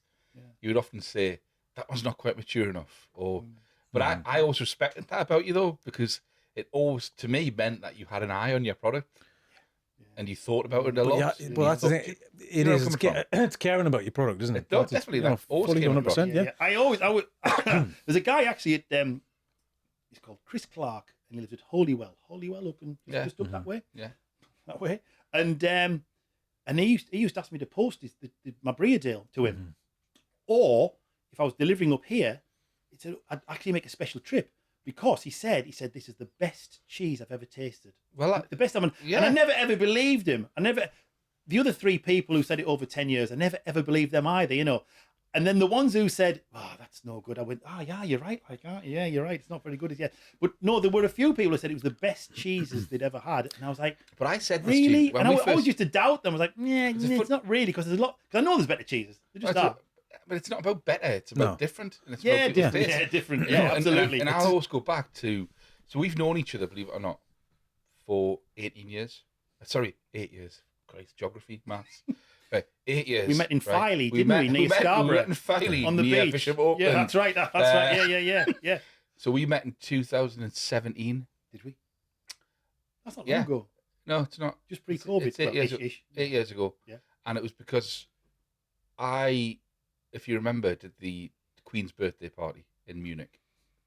I do remember. So when I was, do Yes. you remember? I do remember. Because we'd not met. No, I remember for a reason. I remember I- there's a reason for that. I remember. So I was always kind of, what reason? What was it? I was going Is to there- say, is there a side story? That really good cheese you took over was a mistake. That was that cheese had gone wrong. Oh, yes. Yeah, that was Right, I'll get on to that was that the then. cheese that had gone So wrong. Yeah. cheese. I was tasked, right, and it was when I worked for the Department for Trade. so we wanted to do a Northeast showcase. And it was the Queen's birthday party in Munich with the British Embassy, all this sort of stuff. And it was everybody from the consulate and government, and then those buyers and those other people. But it was for about 500 people. And in the past, they'd done like the usual suspects that have like a fish and chip stand, or it was all of the easy to go to, what is synonymous with British food stuff. So we were tasked to do something different. And I was like, well, look, I think there's a lot going on in the Northeast with cheese, because, you know, at the time there was you, there was Donington's, there was Teesdale, there was Parliament, there was, you know, there's pockets of things happening. And which to me warranted a full cheese table. And originally the idea was we were gonna kind of build a whole, like a map of a table where we'd put the cheese on certain places, and we didn't do that in the end. But I remember I didn't know about you, and I can't remember. It was during that period when I was trying to build our network and look for people, and when I came across you, I think I just reached out to you via like Instagram or something. So you were like, you answered then. I'm not sure it was Instagram. Actually, Where was it? Do you It might have been remember? whipped by I can't remember. passed on the back of a whippet. I don't know what it was, but it wasn't Instagram. I mean, my can't kids remember. despair. My kids despair. I do one Instagram post a year. Normally, when there's snowing and the POW huts in snow, going, there's a dairy in there. So I would love to remember how I connected with you, but I remember I was probably on Facebook then. because the first time You give me the address of like Hampsterley Business Centre or something. Do you Hampsterley remember? Business It was Centre. something like that. You give me an address, and it was your registered business address, which Oh wasn't no! which Oh, wasn't that's the accountants in Bishop Auckland. Yes. yes, you turned up with And I Stuart. turned Yes, up. that's right. You turned up with the accountants And in I was Bishop. like, where are you? And you went, oh, well, I'm nowhere near there. So I think I was about 45, 50 minutes late. Oh, and I remember driving towards you in Weardale. And the first time I met you, and anyway, to cut the long story short, we took your cheese to Munich alongside everybody else's, shipped it across, great event.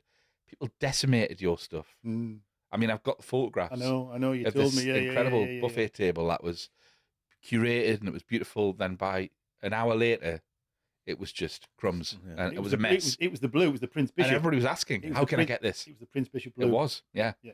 In fact, And it was there a centerpiece to the table because it was a full wheel you give me at the time. there was a cheese wholesaler that you were with at the time from somewhere down in Yorkshire. Somewhere, Yes. someone, and they got in touch not long afterwards. And unbeknownst to them, this cheese almost got chucked. I almost threw it away because it in cheese making, acidity is key. Mhm. For health, food and safety first and foremost, and then for the development of the cheese, etc. And I'd had a nightmare with this particular cheese, and it was just a slow run. And when I say slow run, the acidity just wasn't rising on the cheese day. And it's got to get to a certain point before if you're making a hard cheese, before you salt it to stop the enzymes from working and doing their thing, the cultures. Forgive me, not enzymes, wrong. Been a long time since I made cheese. It's been all of 6 weeks. So have you got to halt the process Well, that's when it gets to optimal? You depending on what sort of cheese you want to make. If I want to make the Weardale, which is broadly a Wensleydale style cheese, so you got your milk, put the starter culture in, which makes it go off and acidifies quicker than leaving it out overnight, which will make it go just the same thing, but it just speeds it up. Let it acidify a wee bit, then put in the rennet to set the milk, and that starts the fats and the proteins binding together. And then once you've set the milk, what you do, you unset it. So you put your big old cheese, like big tennis rackets, through the cheese and separate the curds in the way. Curds in the way, Egg yeah. slicer thing. And all the curds go to the bottom. And you very, very broadly, a little bit more, but it's only 10% that you get. The solids are only 10%. So 90% is the whey, which goes away to waste. You feed it to pigs, Some pigs, yeah. or open up a whey protein factory next door if you were big enough. Yeah. So you got the curds, Good. and that's acidifying all the time. And then with a hard cheese, halfway, 3/4 of the way through the day, you'll salt it, and that'll stop the cultures from eating up the sugars and turning into acid and all that. Okay. With a softer cheese, you'll use a culture that's going to work more slowly, and you let it drain overnight, leaving more moisture in it to give it a semi-soft texture, and all the rest of it. Anyway, That's a slow way of getting the acidity up, though, isn't it? Because you're it is. slowly It kind of. is, and you hand sure, salt, and the yeah, next yeah. day you'll take them out of the mold, and then you hand salt them and da. Okay. So don't have any cuts in your fingers on a salting Don't wear day. those eggshells. Otherwise, you'll end up like Kelvin. Kelvin. Oh, my fingers. It's stinging So, my fingers. so this blue cheese, I was Prince Bishop that I was making that went off to Munich. It was going to be done in one day, and for whatever reason, I still don't know. That's the beauty of cheese making or anything else. It just wasn't rising, and it's got to get to at least 4 on the titration, as it were. And I rang up my mentor, Iona Hill at Ribblesdale Cheese, who's a cheese maker down in Hawes, around the corner from the big Wallace and Gromit guys. And I said, Iona, I don't know what to do. What's going on? She said, no, just stick with it. I'm getting more and more dispirited. I'd started at 7 in the morning, and this was now getting up to 9, 10 o'clock at night. And I rang an Iona at like 10 o'clock. Iona, this is still not rising. What do I do? Was that just specifically for our event, that one as well? Or was it for a full batch? Did you have? No. I mean, I didn't. This was like 2 months prior. Yeah. This was 2 months prior. I didn't know. We may not even met We by might then. not have, yeah. When cheese making, you're making for 2-3 months hence. Yeah. So it's way into the So future. we probably hadn't have. Well, no, maybe Yeah. way into Way the future. into Yeah, the future, absolutely. yeah. Gone away. So I'd made this cheese, and and I was like, I was about to chuck it. I was like, no, I can't do it. I'm nervous. Don't know what I'm doing. Blah blah blah. All the demons were coming back, and he said, Iona, just thank God. She said, no, just stick with it. Just keep it. Whatever you do not chuck it. Keep it. That even if it doesn't go to the point that you are happy with, it's okay. You can have it tested afterwards.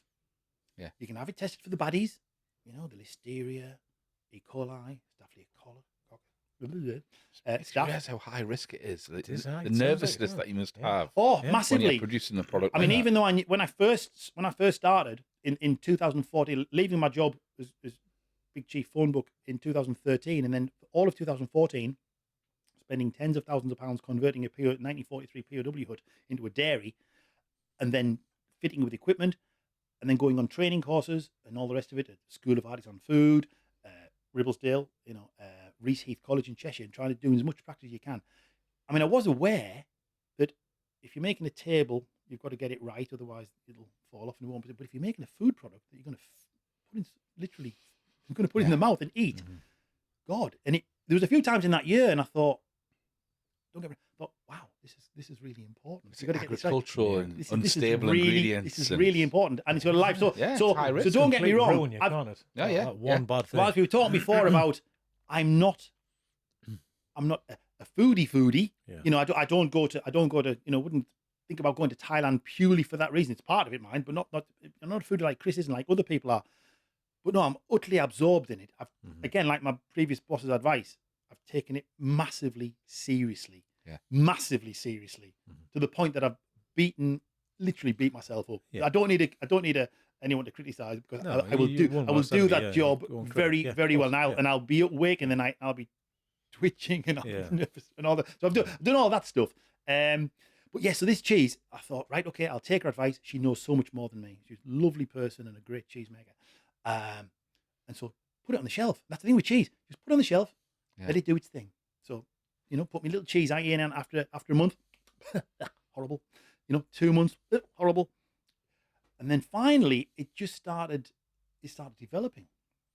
And I thought, oh, you know what? I can just sense that's going to come good. And the blue's going to develop, because the blue only develops when you put holes in the cheese and let the air get in and oxidize. And then the blue starts to do its thing. I thought, oh, it got potential. Sent off a batch to the testing lab. Yep, absolutely fine. Clear, no worries. It's just a low acid make, no stress. Sent it to, and then when I finally gave it to Chris, it might be the only time I thought, you know what, that actually tastes like a cheese I'd go and buy. Not just different nights. And it was outstanding. It was outstanding. And you know what? I could never ever do it again. But you did it. Because I don't know. I just But you have to replicate that to sell it, though.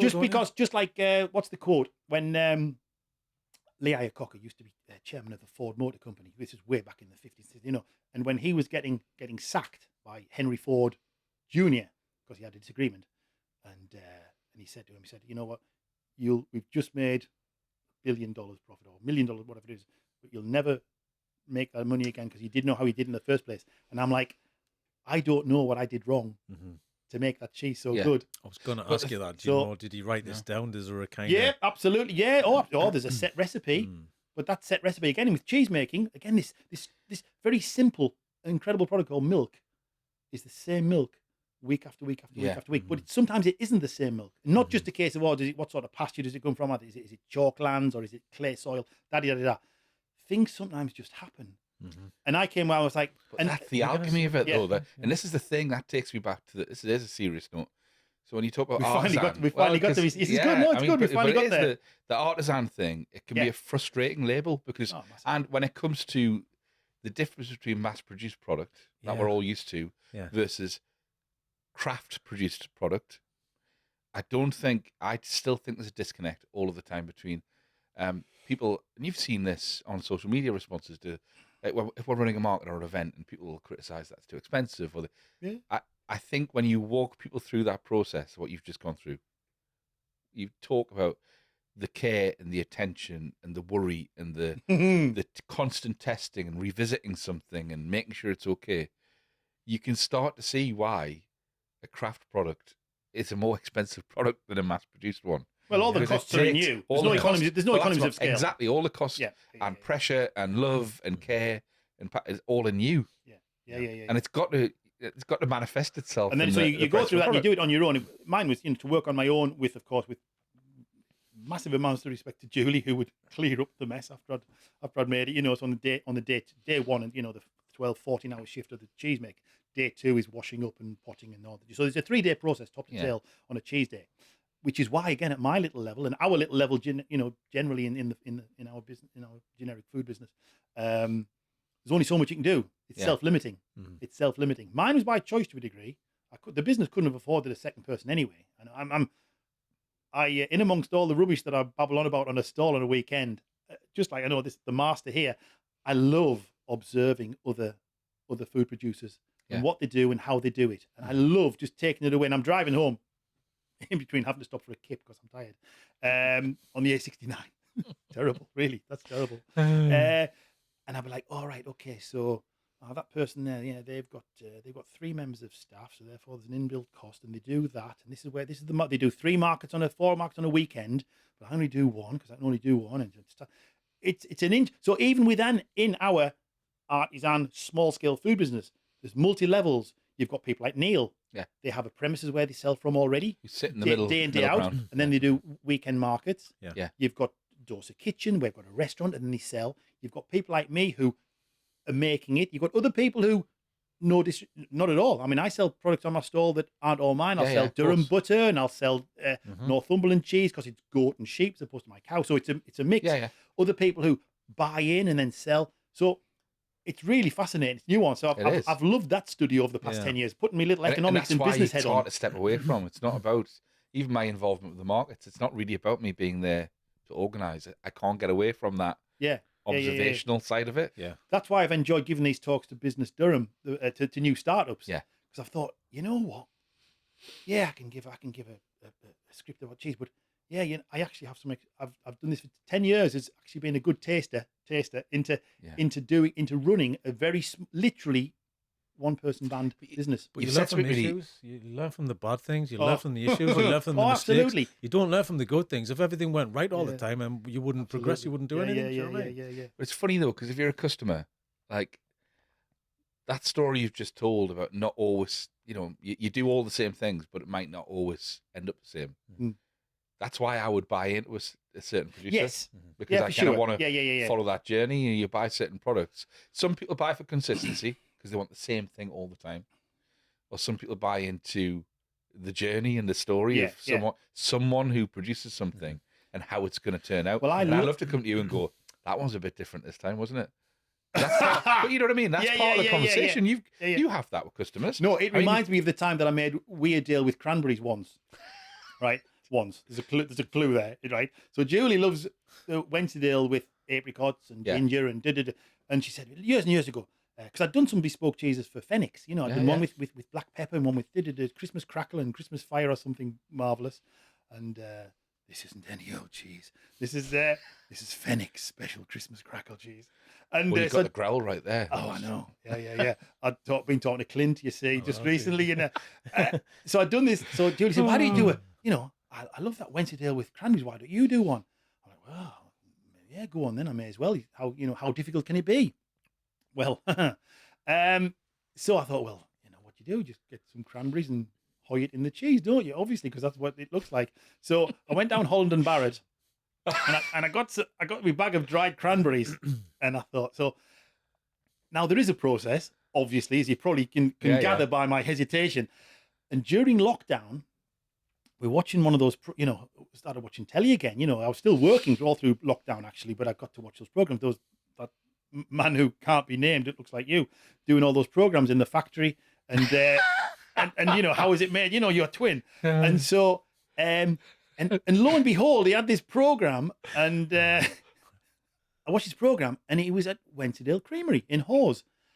And this showed you how you made Wensleydale with cranberries. So I was like, and you make the cheese. Is this after you'd done it? This is afterward. Yeah, this is 5 years down the line. Yeah, this is 5 years later, and I'm like, oh, that's how you do it. So you make your Wensleydale cheese, and you make the cheese, and you put it into a mold. You'll press it. You put it on the shelf, and Wensleydale's quite a young cheese, quite high acidity, young fresh cheese generally. And then at the point of you're going to sell it in a factory where you've got all the equipment, you'll take it off the shelf. You will then re-mill the cheese down into little bits, put it back in, and then you'll put in the cranberries. And you do that because at that particular point, The moisture's being reduced. Yeah. The acidity's not doing too many wacky things anymore. You haven't got any conflict between the sugars and the funky stuff in the cranberries So it's stopped and developing. the milk. Yeah, Basically. you're just adding it in and then pressing it back together at a really high pressure. Get it into a vac packer on the shelf, and there you go. As the M&S, Morrison's, it's gone, and it tastes. The consistency's good, and the flavour's good. Lovely balance. Well, I didn't know that 5 years earlier, so I had me Holland and Barrett dried cranberries on the cheese day itself. And there's a vat full of lovely, I was say sweaty, lovely milky acidity curds. I'm stuttering. And I thought, right, Another band name. Sorry. acidity curds. Yeah, but you can't see it properly. Influenced by the cranberries. So, Very good. and Very good. so literally on the cheese day itself, when it's all kicking off in cheese world, and I just hide in the cranberries, as it were, in a professional way. Put them in there, mix them around. Oh, lovely colours. Oh, starting to drain out a bit, that colouring. And then put it into the mould, put it into the press, wrap them next day, bound them in the muslin wrap, put them on the shelf, and there you go. This was sort of August, September time. Getting towards the Christmas shows, the markets, and it was down at a Christmas market at Bishop Auckland, I remember, and I'd forgotten about them all together. I thought, oh, hey, I've got those 6 bespoke limited edition Weardale with cranberries, very artisan. I thought, Never tested. I better just, let's see what those little beauties taste like. So I got me cheese iron, I sticking in the side. What do you call it? A cheese? Cheese iron. It's a cheese iron, yes. Is that the thing that you pushing aside? Absolutely. You stick it in, you turn it around, pull it out, it brings out a plug of cheese. Took that and went, pickled banana. And I was like, what the heck? This is the most disgusting. It's just awful. It tastes of pickled banana. I've turned the cheese into banana. And I thought, well, son, times are hard. You made it. You better go and sell it. Change the label. So I went. Yeah, exactly. Yeah. So yellow. The Novelty Cheese Network. I went for tea. I went for a team meeting. Looked in the mirror. I said, right, you made it. You made it, son. You better sell it. So there we go. Cut it, label, down to the market. Nervously put it into a little pot in the days when I was, generous enough to give out samples. Happy days, and said, there you go. We'd like to try some of that. Didn't even dare say what it was. What's this then? You just have a try. Go on, have a try. We're doing a naming competition. Yeah. It's the new product. It's full of surprise. Yeah. Ooh, that's different. You're bloody right. It's different. I'll have some. Oh, that's nice. Sold a lot. There you are. Sold a lot. That's the thing. The thing is, sold a lot. If it's not for you, it might be for somebody else. 100%. Just because things happening in these strange. Yeah. I might make cheese, but I've got no expertise. Yeah. As it were on taste, I've got no preference. You either like it or you don't. You like it or you don't. When you taste something, oh, that's nice. Or chili's too much for you. It's not for him. Or it's like, doesn't or matter it what means it is. that the good people at Bishop Auckland have a penchant for pickled banana cheese. Yes. You never know. So anyway, we ask that question publicly when we put the podcast out. Yeah. Who likes pickled banana cheese? Banana cheese. But anyway, as I said, I made Weardale with cranberries once. Yeah. So therefore, I thought it was horrible. Julie never ever suggested that I make it again. So she thought it was disgusting as well. But hey, so I like it so much that I ate too much of it and it's put me off. Yeah, and I had it once. Yeah. Yeah, but you didn't do it again, but other people might want that again. So it's kind of like not getting it. But it's sad, but because you didn't have the passion for it, you're not going to do it again because you just kind of like, I can do something better than that. Was that the reason why you didn't do it again? Yeah, because yes, it basically was. I thought, no, I'm really not in control of that situation. Okay. And I've done enough explaining over the years. Like Chris said, he likes it. I mean, I just get got embarrassed over the years when I'm saying, that's. And again, one thing I did love, probably one of the many things I loved about being on a stall, because I love the isolation of being in my hut making cheese and literally Radio 4, 6 music in the background, talking to myself all day long, literally very happy. And then balanced with the markets on a weekend where I could go into Babble Overload, as you know only too well, and talk directly. And then I could almost, yes, it might look selling. You sort of see me as I am, thinking I'm there to sort of almost apologetically sell, because I can tell people that's 4 weeks old, therefore it's going to be a bit on the young side. It's actually what people have done for hundreds of years. And in cheese world, for sure, when you've got this product which is changing week on week, it's a great way. It's a great way. So I It's did why like people it. trusted you, though, Simon. Yeah. It's why people trusted you. Yeah. I So- mean, as a yeah. customer. Yeah. I mean, I remember when we did the market here at Christmas in Sheepfolds, where we are now, and it was really sad. I don't want to make you sad, Go but on. a guy walked Make me through sad. the arch and went, "Is Weardale here today?" I went, "No," and he literally walked straight back out again. No way. Honestly, Get out of here. no word See, of a I lie. don't- see, I don't No believe word it. of a lie. See, this is the thing that I can't Not a believe. lie. Yeah. See, I can't. He's Yeah. carrying away, was carrying a bag as well. But no, genuinely, he walked in with a carrier bag. Did he and have said, Did he have a bald head and a Bishop Auckland accent? So he went on a those caps. cap. Yeah. No, but he did, Right. genuinely, and walked straight out again. And I thought, how powerful is that? That a guy has just come here purposefully. And then you know what, just Dan? in the hope that you were here. And then Chris And you ran let- after him, rugby tackled him and said, "Get back in here, lad. There's a much better cheese." So I just went, "No, but I've got some perimeter here in my pocket a few. With some laughing I had cow. a bit of margin on there, and I've got this unique taste. Right, stay with us. Pickled banana, but stay Yeah, with us. exactly. Oh man, right. So Look, we man. got to 1973, right? So put it all. tell, can't you? tell us about the Northern Ireland thing. Which one? When he said, when you were selling phone books pre-Belfast agreement in Northern Ireland, he said that was an interesting time. Oh, I want to know about that because I love Irish history, yes, me too. and I want to know what was different about what was the experience. Well, I love Northern Ireland. Yeah. Everything about it, you know, it just be brilliant. When you're delivering phone books, you are delivering to every single house, business, pub, school, church, wherever there's a house with a postcode, you are taking them a phone book or Yellow Pages, right? Yeah.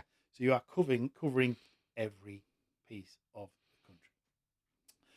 Naturally, you know, and again, and I'm not an expert, but you're basically going into every single area, and therefore, when you're doing any delivery of a phone book, it's split down geographically into so it lived and breathed phone numbers and postcodes. So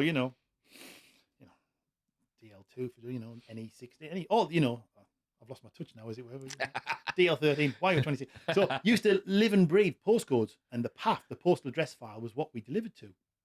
So 20 odd million, 26 million records, whatever. Again, Northern Ireland, because of individual nature. So you've got all those different BT is the postcode over there, BT postcodes, and you split it down. And so you split it down. You've got a distributor delivering, let's say, 1,000 books themselves, and you've just got to be split it down regionally and then into postcode areas. Yeah. You've got a particular sensitivity over there because some areas are crossed by the postcode, so you need local people to deliver in their local areas. Yeah. You need that anywhere in the England, Scotland, Wales, Northern Ireland. But in Northern Ireland, there's even more of a reason. There's the political overlap to the 100%. So you pick people in those local areas, and that's just the way it was. So don't want to make a big deal out of it or over embellish it. You just have to be very, very sensitive to it. Yeah. I'm just thinking of other, So yes, I would deliver in some area with me going over there, and I'd take my car over. There's a few occasions where I'd deliver the books to the police station or the barracks. Yeah. Just because the local organizer, for obvious reasons, just didn't want to be seen delivering to those places. And so at that time, I would be delivering the phone books to a police station, and you'd have somebody literally pointing a gun, Yeah. and you'd be like, wow. And it's, those guys. How were you treated as an impartial to that situation, or did you feel any discomfort or danger, or Me, no, never. or did you? Yeah. No, not in the slightest, ever. No, I went everywhere. You had to go everywhere. Yeah. I loved it. I loved everything about it. I mean, again, okay, referring to the situation, the troubles as it were, you give training courses, right? Wherever you went, I mean, training, deliver phone books, but you've got to get it right because these again, multi-million pound business that I was allegedly in. Well, I was an area manager then when I was going to Northern Ireland before I became MD and P and VP and all this other stuff. And so you go to different areas, and so you get the group of people who are delivering the phone books in that area and say, right, this is how you've got 7 days to deliver these books. At the end of 7 days, Yellow Pages are going to do an independent audit right? And we have to achieve 96%, you know, and if you do, it's a long time ago now, guys. There would be a penalty system. You know, it could either be penalised or you could ultimately lose the contract. And that's what we did. Talk about businesses being focused and therefore benefiting, but ultimately being in jeopardy from doing one thing, doing it well. But whether it's a Kodak camera or it's a phone book, all of a sudden new technology comes along. It's like, ooh. And we did things to mitigate that. We bought another company and horizontal integration, all sorts of bits and pieces. But ultimately, the writing was on the wall, or rather, the writing was on the phone and the iPad. The phone books with that printed matter. Well, you saw, didn't you, when you go back the yellow pages, they were like that. Oh, massive. And then they started Huge. And it's all advertising in the back. Because that pays for it, doesn't it? Advertising pays for everything. So anyway, we give these training talks everywhere. So you'd go to the particular community, and those communities would be, if it was a cross-divided community, you'd do one training there, one training in the other part of the town or the city, or a few. So I was giving you a talk in Strabane once, and the local organizer called Jerry O'Boyle, lovely lad, Jerry O'Boyle. His mother had done it beforehand. Where's he from? Lillian O'Boyle, his mum, she did it beforehand. Lillian, that's good name. So Jerry O'Boyle, a lovely guy, and he was the local organizer, and he got all the people there. And you literally, this is a job that people fit around other jobs. You know, you're doing it for a few days out the rest of the year or twice a year. So people will be coming in with all the work clothes on. People are coming in with the grandkids. The families are all coming in there. I had to live in phone books for a while. I once Part-time thought, stuff, wasn't it? You did. I once thought that there must be, you know, you're never 100 yards away from someone who has delivered a phone book or a yellow page. Yeah. Because there was millions of the bloody things, you know, that you'd have to do. So I'm stood giving this training talk to this group of people in Strabane, and I'm looking. There's a little kid on the floor, and he's going like this, and his granny sat in the chair. She's delivering the books. There's a bloke at the back. There's a farmer come in. He's got his wellies on. He just parked the tractor outside. The whole community's there to learn how to deliver, go to a door. But it was important because they were that big, and they couldn't go. You had to knock at the door. You had to find a safe place. So it was basic. We were paying peanuts, pennies piece rate, but it was so important. Yeah. Everybody who advertised in that book, in that yellow page, was paying £1,000, say, an advert. You never realise, not now, how much the economy relied on the yellow pages. Actually, how progressive at the time that model was, though. Yeah, it was full of electricians and sparkies and plumbers. Yeah. Their business relied on the yellow pages, so it was very important. So anyway, I'm giving this talk. You must knock at the door. You must find a safe place. Leave it undercover. And the talk was at Strabane Golf Club in a side building. Now the side building had a corrugated iron roof, and I'm giving the talk and this that, and the other. And again, it's without making too much of the situation. This was in a part of the country where things had happened, and unbeknownst to me, someone was playing golf on the hole alongside the hut, either shanked, pulled, or hooked the ball, and all of a sudden, this golf ball went down the roof and I hit the deck. I thought, hell, we are literally, something's kicked off here. And I give under siege. So I'm like that, go like that. And then I slowly lifted my head. Oh, you're under siege in a par 4. I looked up, and the people are going like... like unfazed completely. What's this stupid English prick doing? Anyway, as I was saying, so if you knock at the door and you hand the book over, so there was all those sort of bits and pieces, Incredible. Yeah. So that was phone book days. I had to hear that. That was the phone book days. That was the Strabane story. There was other things. Yeah. We used to love staying in a place called Akadawi, the Brine Trite at Akadawi, which is literally in the middle of nowhere, up in Antrim. And it was marvellous. Lovely place. Lovely people. Great people. They kind of shrank down though, but you always used to just drop it on your doorstep. It was always in front of your doorstep. Oh, they shouldn't have done that. Wrapped in plastic and then just stuck in it. But that's when it was phasing out though, and people were just like, there you go. Just drop it off. Yeah. They should have put it through your letterbox. Yeah. Oh, it still hurts. Maybe as much as but that cheese. But then they brought out a mini one, but like as you said, it just used to get smaller and smaller, didn't it? Yeah, and then it went. Absolutely. But everything now, it's like back end of magazines, and now it's pop-ups on newspaper kind of I used to websites. Oh, it's all in there. All in there. For now. But you go on like local newspapers, and they have to sell and have to advertise and use advertisements to pay for everyone's wages. But it's just pop up after pop up, and where's the news? It's like that much of the article, and everything else is just Absolutely. advertisement. But it's just it becomes it looks trashy. Do you know what I mean? Yeah. So it looks cheap and tacky. Again, it's like with a lot of things in social media. It's what to trust. Who can you trust? What can you rely on? Completely. The yellow pages, you think, well, it's in there. Yeah. It must be Well, right. Must be right. Everybody It advertises. was like Royal business. Mail, wasn't it? Though Absolutely. it was an Yeah, establishment. yeah, and yeah, you yeah. trusted it It's as a trusted, thing. but it's the only place to go to advertise your work and business. Yeah. It's like sticking a business card in the local church. Do you know what I mean? It's that kind of thing. Put your pin up in the local post Yeah. office. That's how you would advertise work. So, Yeah. So now that you're winding down your cheese Yes. life, Yeah. you are going to keep on speaking to the WI, aren't you? Because they'll miss you desperately. I literally, yes.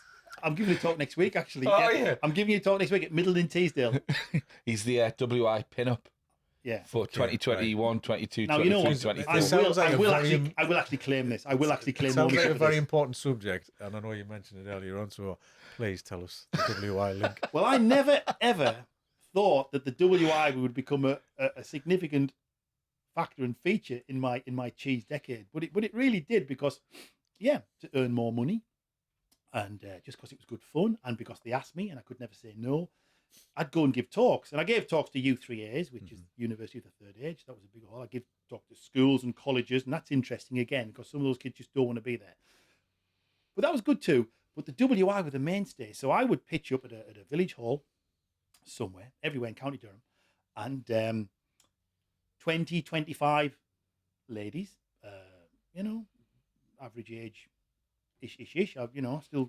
I always said I only used to go there because they used to call me young man. So it was a real ego boost. I could still get called young man. So I'd pitch up there and I'd tell them that my little cheese story, and then give them some samples and sell some cheese. And it was brilliant. But it was just a real insight into there. It's a truly great, I've joked about it so much, but I really am a fan of I kept asking, I said, can I not join as an honorary member? I said, no, you See, really, you say at the camera. A men's ambassador for the Hold on, WI. put your cap on. please, girls, one last time. I'm nearly finished. You know what? Let me join. You know why? Because you need to put the Clint Eastwood accent on. That's why. Hey girls, make my tea. Let me join the WI. So there was so many amazing things. So the very, very first talk I gave was at Westgate, halfway up Weardale. And I'd never done it before, quite nervous. And I'd had a script a bit. Well, this doesn't even have a script today, does it? I found out. And so I went there and I had my script, and I went in the back room and I was cutting me bits of cheese and little cubes to hand out. And I did know, but I'd forgotten that not all, but some will start the meeting by singing Jerusalem. So I'm in the back kitchen of this Westgate Village Hall, and there's about 12, 13 of these ladies, mature ladies, older ladies basically, and then suddenly the strains come through from the other room. And did thou turn in ancient times. And again, it was just the fact that it wasn't a lot of them, it was just a few of them. And again, they were older ladies just singing with these light voices. And I started filling up. I was going to say, did you start crying? I did. Because, I did start crying. I did start crying. I'm chopping, and the tears dropping on me bits of Weardale. I'm like, oh no, it's a nightmare. It's going to be extra. This batch is going to be extra salty. This one, isn't it? Washout. Yeah, we. Weardale, we've got the Breardale, we've got the Teardale, and I'm like, oh no, this is a nightmare. And I walked in afterwards, and I'm a bit, I'm a bit pink and damp, as it were. And I said, oh, hey, that was lovely. That was lovely, that. And then I thought, Was right, Calvin there, was he? yeah. Oh no! Oh, lasses, you should see my fingers. And I was in bits, but oh no! Yeah, I was in pieces. So I thought, right, console myself. And so I went in. I thought, right, get back on script. I said, right, ladies, hello, good evening. Thanks for having me here today. And are there any cheesemakers here, perchance? I thought, here's, and straight away, woman's hand went up. Aye, me. And my mother before me, grandmother before that. And I was like, oh, shit. And I was like, I didn't even know there'd been cheese making in Weardale. I suspected it because there's been a history of cheese making all over. Only came to an end, Second World War, when all cheese making had to be amalgamated for the national purpose, etc., etc. So anyway, so Elsie stuck her hand up. 92 she was. Died a few years ago, bless her. So Elsie stuck her hand up. Yes, me. And I was like, oh, oh yeah, okay, Elsie. Anyway, I thought, and so the evening progressed. This is the very, very first one. You've ruined my presentation now, Very, Elsie. yeah, you get out. And anyway, got to the end, and I went, Elsie, was that all right? She says, it was all right. Your patter was canny as well. I thought, right, okay. Yeah, I said, right. We're off and running. And then another time, a few. Okay, so just stop the filming anytime. Doesn't matter yet. So another time I gave a talk at Baldwin. Baldwin is a tiny one street hamlet, literally a hamlet between Barnard Castle and the A66. So I went there again. Through family, I've had a history of. I often know one of the ladies somehow through family connections or something. At Exactly, yeah, milkman. Sort of. Yeah, good old Kenny the Cool strikes again. And so I turned up and I thought, and I'd had this standard patter by now. Hello, good evening. Thank you so much for having me here tonight. Oh, by the way, out of interest, any cheesemakers here? Now, none of the ladies put the hand up. But there was a few little giggles and a smile and recognition, and sort of a few eyes just sort of looked towards this lady on the front row. Obviously, Baldwin's over, so I knew I was over on the dark side in Teesdale, you see. I'd made the big journey. And I thought, all right, I mean, in all due respect to the Teesdale guys, I thought, I'm in Cudderston country. There's a historic cheese, Cudderston. So I looked down at this lady and I said, oh, hi, are you a friend or a relative of Joan Cross who makes Cudderston?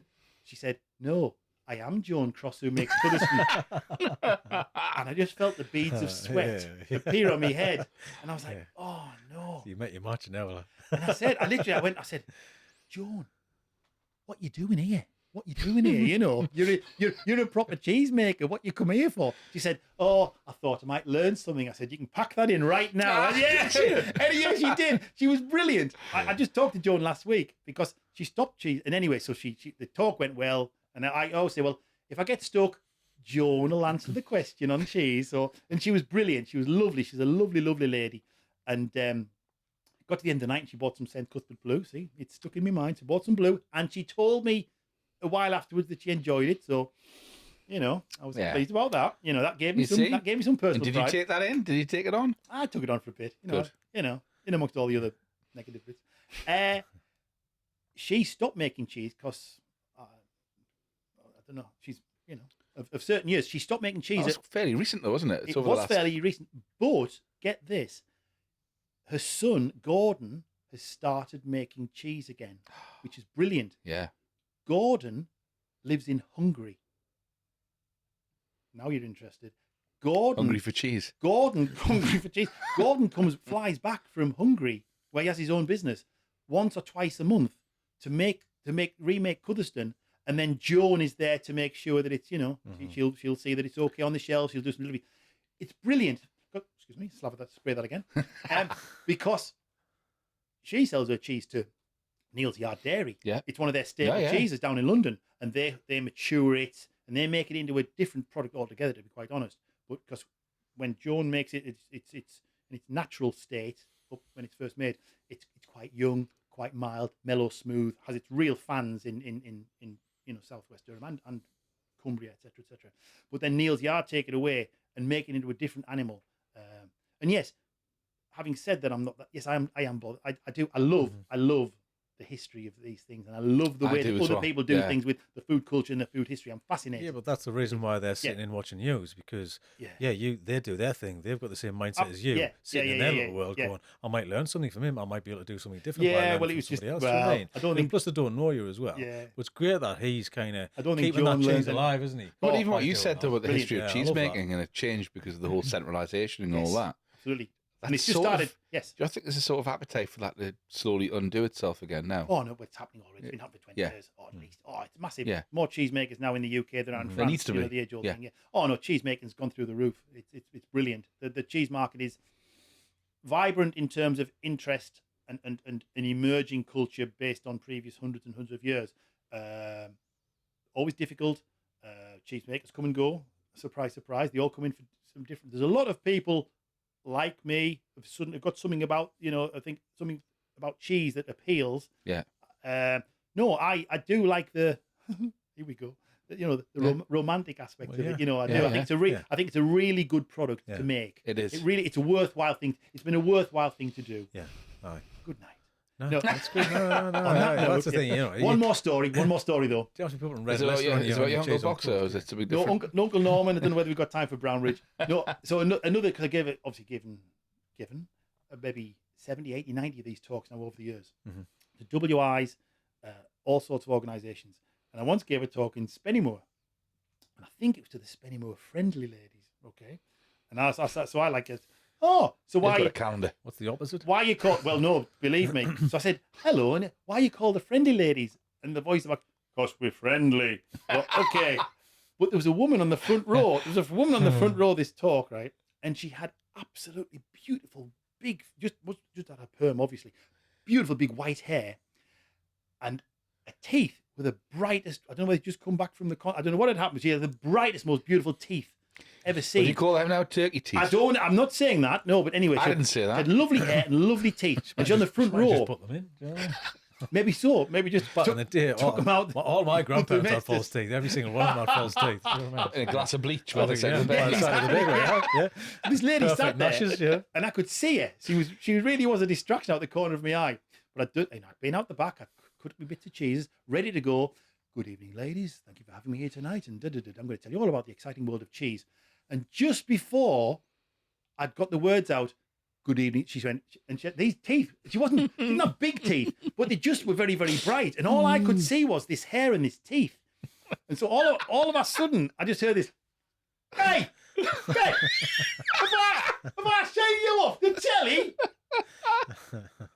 Sorry, what? Have I seen you off the telly? And I said, no, I don't think so. I don't think, no. And then it suddenly dawned on me. I said, oh, are you thinking of an older version of Prince William? And she went, hey, that's the fella. And I thought, right, how am I going to go through this talk now? Thinking there's a reject Prince or older Prince William giving a talk on cheese. Budget William. Yeah, exactly. Yeah. Poundland William. Low cost. Yeah. Low cost William. So that was that. So there's always something happens at one of these talks, and they're absolutely treasured. So I've really loved talking to the girls, and yeah, hey ho, happy memories. So I will treasure that just to have on the stalls. I love being on the stalls as well. Yeah, you I miss get you. I mean, you get a lovely innocence and honesty, don't you, from old ladies who'll just see anything. And if That's you on can the get brain. included in the will, it's a bonus. Yeah. So I mean, That's the strategy. Don't get me wrong. There's been a reason why I've gone and done these talks, and I've been moderately successful. I remember, yeah, because my granny used to make her own homemade marmalade. She always used to do something, kind of making something and doing something, jams and marmalades. Do you mean? The thing about the WI talks is they always have a competition at the end, and the person giving the talk has to judge those competitions. Mhm. Generally, when I went along, it was a judge the best cheese knife Mhm. or the cheese plate, Cheese or, knife? or the there's a cheese knife, you know, Oh, yeah. or a butter dish or something. Mhm. But the day that I went to the little village of Satley, which is near Towlaw, they were having a cheese scone competition. Okay, obviously. Don't know whether it was red Leicester or cheddar, by the way. Not sure. But Might have been a blend. might have been To a be honest, blend. Yeah. Not in a scone. And they said that, oh, Simon, would you mind? And I used to dread these moments. You had to say like you were choosing the best cheese knife or the next butter dish, and you had to always give the top three. And there was like a class of those four. Four of them had been bothered, and I had to pick three of them. And I always used to say to them quietly, "Listen, I'm going to pick them, and then I'm doing a runner, because there's no way I'm going to get looked at by the lady who came fourth." So I'd go, 1, 2, 3. Right, thanks, girls. Bye. And you just hear the clashing of the door. And then I could feel the stare of the poor lady who came fourth. But the date, sadly, there was 12 or 14 entries in a cheese scone competition. And I had to try them all. So I try the first one, right? And I go, yes, it's a nice crumb. Oh, yes, there's a nice subtle cheesiness to it. And next one, oh, a bit of rosemary. Oh, that's interesting. How nice. Got to the 6th. I may as well have been licking the Sahara. I was like, get me through this hell. I was going to ask. Eating a scone on its own is a tough order, isn't it? I Do know you you need a slab of you've got butter. moisture. Yeah, they need a slab of butter, but I do eat a scone dry. But usually people have cream got and to have a butter. on. load of butter. It has to go, yeah. So I got to the end of the night. I picked me 3, and I'm like, thanks very much, ladies. Thank you, everybody. And I got crumbs down. Got back home and Julie says, "Are you hungry?" I said, "No, I'm not hungry. I've gone over." I've got this image of Simon walking outside and all his tyres cut. And there'll be this mob of vigilante coming out. Where do you think you're going, Cheeseman? Oh, so you put us forth, did you, pet? Right, let's have a word. You'd be able to tell though by the incision from the With a style butter of the knife. button and the cheese knife. It's you know, yeah. Because The not so smart one trying to real- cut your tyres with a butter knife and it's not going anywhere. Gave a Bent talk to in. CMWI once, and they had their own bespoke hall. They had literally CMWI. Went in there, and again in the ante room, they cut up me bits of cheese. And normally they'd say, "Do you want a cup of tea? Do you want a biscuit?" Sometimes I get 2 biscuits, which was great. Sometimes chocolate. Anyway, so that was it. So I went to CMWI, went in the back room, and there is an absolute full spread. The lot. The sandwiches, there's vol au vents, there's fancies, there's sweet, there's savoury, there's some crisp, there's a full buffet. And I was like, wow. And the lady came in, I said, she said, "Oh, help yourself, pet, go on." I said, "Are you sure?" She said, "I go on." I said, "I said, this is fantastic. You needn't have done that." "Oh, no. Just left over from Bert's funeral this afternoon. Have as much as you want." I went, "All right. I'm eating dead man's vol au vents, aren't I? This is great." So it was There just you are, brilliant. another one. Dead man's Dead man's vol au vents. dead man's leftovers. I was thinking. Tonight, Yeah, they're it's at the adjacent. Clooney tonight. £5 concessions. Yeah. So we got to 74, and I just joined the milk marketing board. You got to love a sea of beige, haven't you? Do you know what I mean? It is a sea of beige when you go buffet. on a buffet. Oh, I love a A sea classic. of beige because buffet. the classic ones, it keeps everybody happy, and there's always a line, isn't there? There's always a line, but you've got to put on the classics, I think. Or a social club buffet, which is It's always a generally social just, club buffet, yeah. roast potatoes and a jug of gravy. Well, that was a quiche, do you know what I mean? Yeah. Quiche. And some very nice cheese blocks with a bit of cute, cube. Yeah, yeah, exactly. Pickle onion, And a little hot silver dog. skin. Yeah, Yeah. little silver skin. Yeah, Pickle and onion. your dubious peanuts. Pickle onion, yeah. Absolutely. Pound of Yeah. catches. Should we delve Yeah, are we into should we delve into Are we done? you're Not that I not want to done go yet. like, are we not done yet? You're not done yet. We haven't hit the No, menu. Right. we've You've got got it. questions answered. We've got Not all to of them. hit the menu since we're not going to talk Do about I need cheese any on toast. glasses for this? There's one that you have to answer. Right. You can do. Let's put Right. which And there's glasses ones are that the you most want to powerful. answer. My Michael Caine's. If you pick two Quite nice, that you want to answer, and they're open to interpretation. Yeah, any apart from the three. chips. Any Sorry. three, but we'll have to do the Greg's one. So let's start with anything first. Top to bottom, doesn't matter. What stands out to you? Any words that you're looking at? We'll go for the classic. We've got under the starters. Mhm. You're saying curry versus gravy. Now again, I've been forewarned by this because I saw it on the podcast last It's a night, popular one, that's why. and I wouldn't have it because I'd have baked beans. So that's the answer to that one. I wouldn't have Okay. either of those two things. Ooh. Or I that's wouldn't. I would impressive. even. Oh, I would even not have the chips. I would have a piece of fish, heavily vinegared, and baked beans, and Battered fish. oh yeah, absolutely. Yeah. And 2 I slices thought we of were talking like and roll 2 mop or slices. something. No. Although that has its place. So fish, chips, and Place. beans. That has its place. I like Sorry, it. that's tumbleweed. I felt a bit flat. It Yeah. did. So yeah, piece of fish and beans Yeah. with 2 slices of bread and butter. Okay. Bread and butter. So chip definitely. butty, yeah. So you're going white bread with a chip butty. Are you making a chip butty with that, or is that No, just no, for the no, no, side? no. I'm discarding the chips. Are you eating? I'm having a piece of fish. I'm not having. Okay. I'm not having any chips with any of your mucky curry or gravy on top, right? So don't ask me again. That's fighting. Give Yeah, me that's my- fighting talk, yeah, isn't it? where It's I fighting come talk, that from, mine. where You're I right. come from, just where I moved, because where I come from, that's fighting talk. So I'd have a piece of fish and some baked beans and 2 slices of bread and butter. That's my final answer. Oh, Dan, you might not like it. no. I'm not really Hang on. interested Hang whether on. you're interested or not. Hang on. I'm saying something here. That's fish fingers and beans. Well, it is, but are you? It's a fish is finger the bread butty a with mopping beans. tool? Yeah. Oh God, you've got to have bread. It's For a the mopping tool. beans. Yeah, so Yeah, that, bread and butter with it's everything. purpose for the bread. I thought you were going to make a chip butty. No, you're not having chips. No. No, that's the mop up the beans. So, No. right. So okay, what's then. next? Anything? I can't believe it doesn't like curry or gravy. No. Sunday them all. Sunday dinner, are you having gravy though? Yes. Yeah, 100%. And I used to eat the when I was a kid. We'd have Sunday dinner, and my uncle Ben at the farm at Westerton, we'd be around the table, and was the rice factory as well? yeah, he would literally I was on the tip of my tongue. he would hoy the beef at you. He'd literally be carving it, and Really? then he'd Yeah. launch it down the table. And if we were having a chicken dinner at home, we would always leave the legs, the chicken legs, because I would have them in the bath on a night. Because Right. again, food, because I'm not as much of a foodie as you do. When I was a kid, food just sort of got in the way of playing football.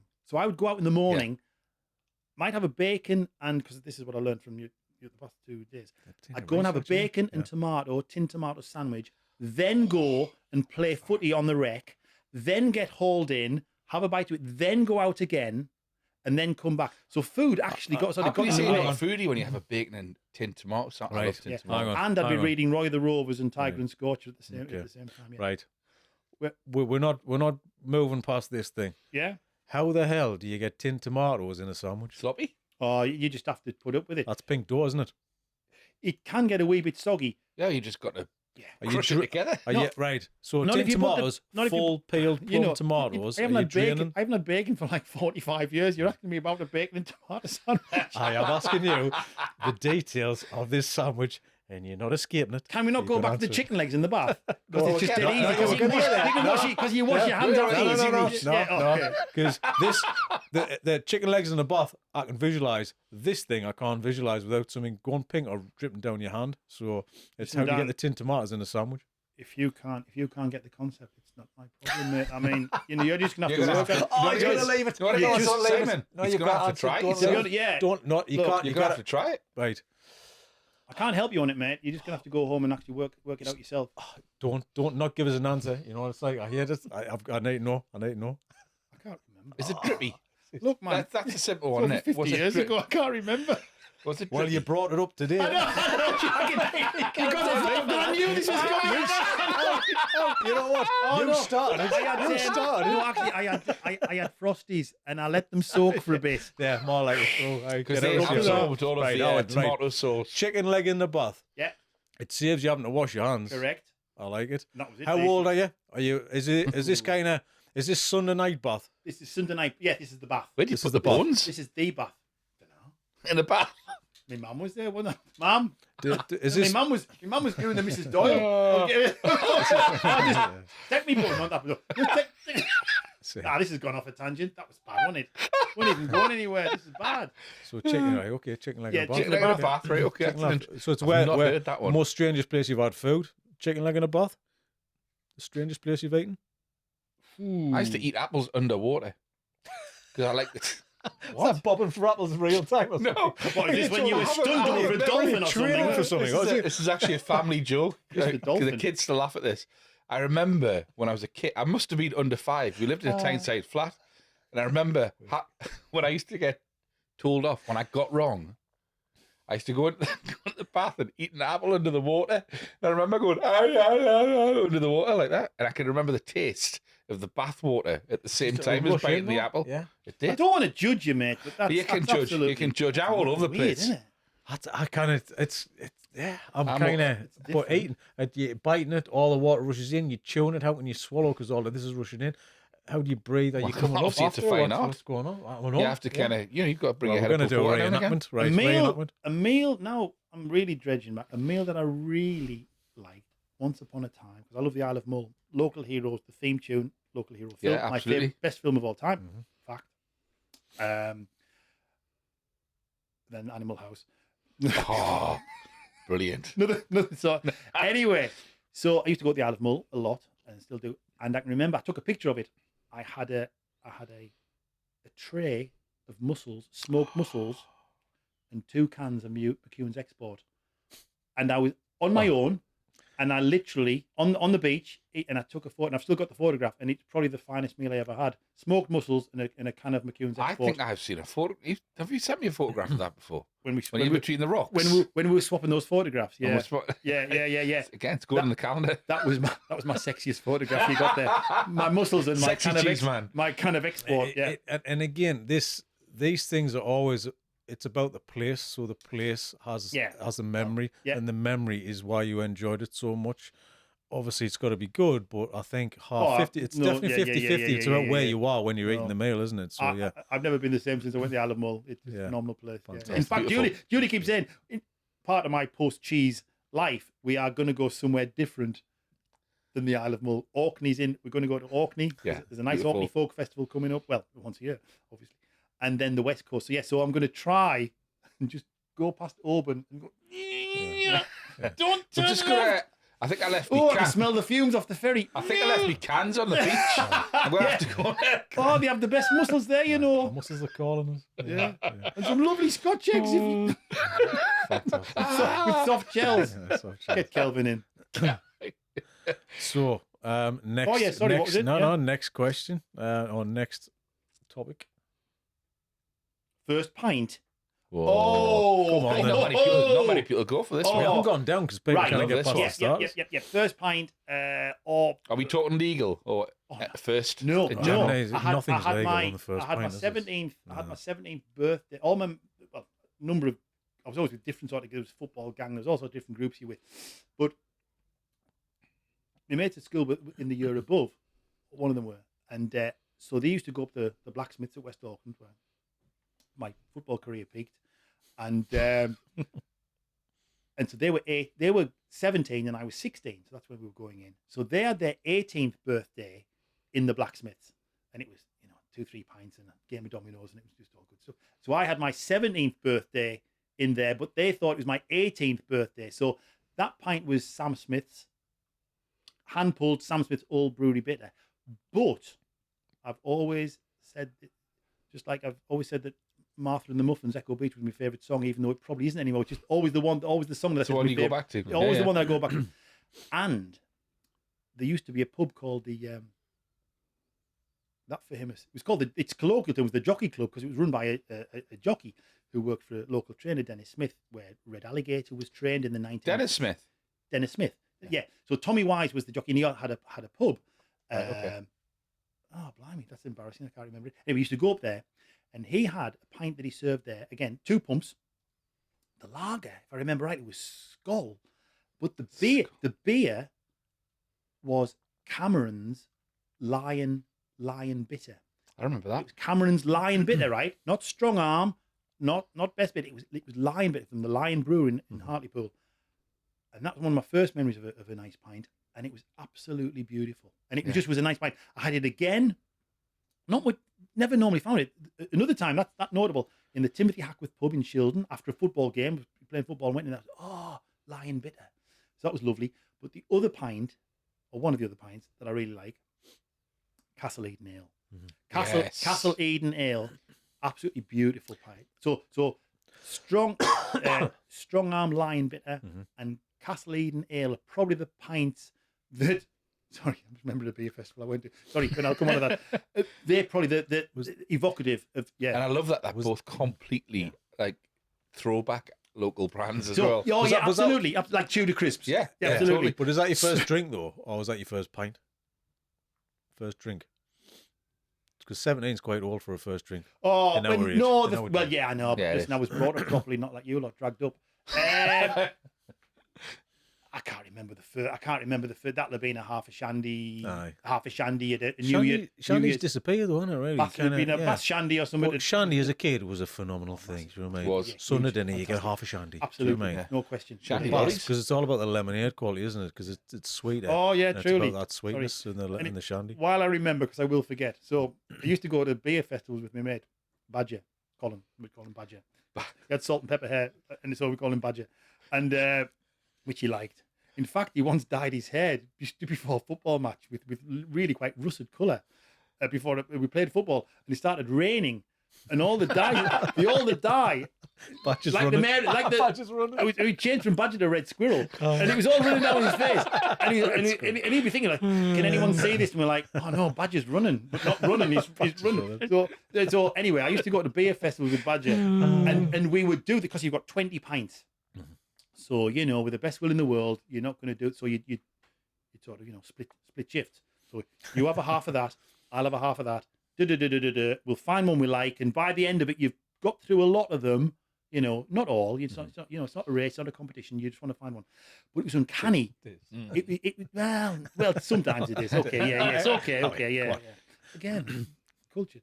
And Cultural dunce. Croissant. I do like artisan after all. So we'd start off, and it was uncanny how I used to pick a good one, and poor Badger used to pick a really rank one. So I'd be going, oh, well, that's nice, isn't it? Oh, a hint of lemon. Oh, yes, I can. Yes, that's really right. Not malty. And Badger's going, But he, bless him, he used to keep at it. He never used to sort of want to put his hand up and sort of say, no, I'm defeated. Until one day, he got this half, and he just went, and I just saw the look of dejection. He says, I'm sorry, Rip. Yeah, Rip, my name. He said, Is that your name? yeah, Rip. I'm sorry, Rip. I just can't do it. And he was literally, he was emotional. I said, I can't do it. You know, his pride, his honour had been battered by this half pint of sludge. And he said, yeah. I said, oh, come on, Badge, it can't be that bad. And I'm like, oh, okay. And he said, you know what? I'm taking you to the bar. I'm taking you to the bar. So again, it's a makeshift bar in Bishop Town Hall. So it's built up with crates and, you know, good old chipboard. We go to the bar. The bloke there, barman, he's got a flak jacket on. He's got a Mohican, you know, classic beer festival barman. And I thought, I'm gonna have to go and listen to this. And Badger said, I'm really sorry, mate. I can't drink that. I think there's something wrong. So I mean, you're telling somebody, you know, these are all different. Yeah. You know, like my Weardale and blues were different. He says, I can't drink it. Can I change it? And the barman says, oh, I'll try it. And he goes, I've pissed better than that, like. He said, have a fresh one, son. So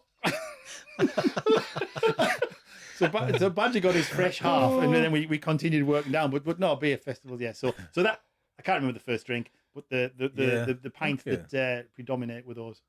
Love it. So that's first pint. Are we done? Is that it? We're going to wrap you. What's your Greg's order? What's your Greg's order? Now or yesteryear? Yeah.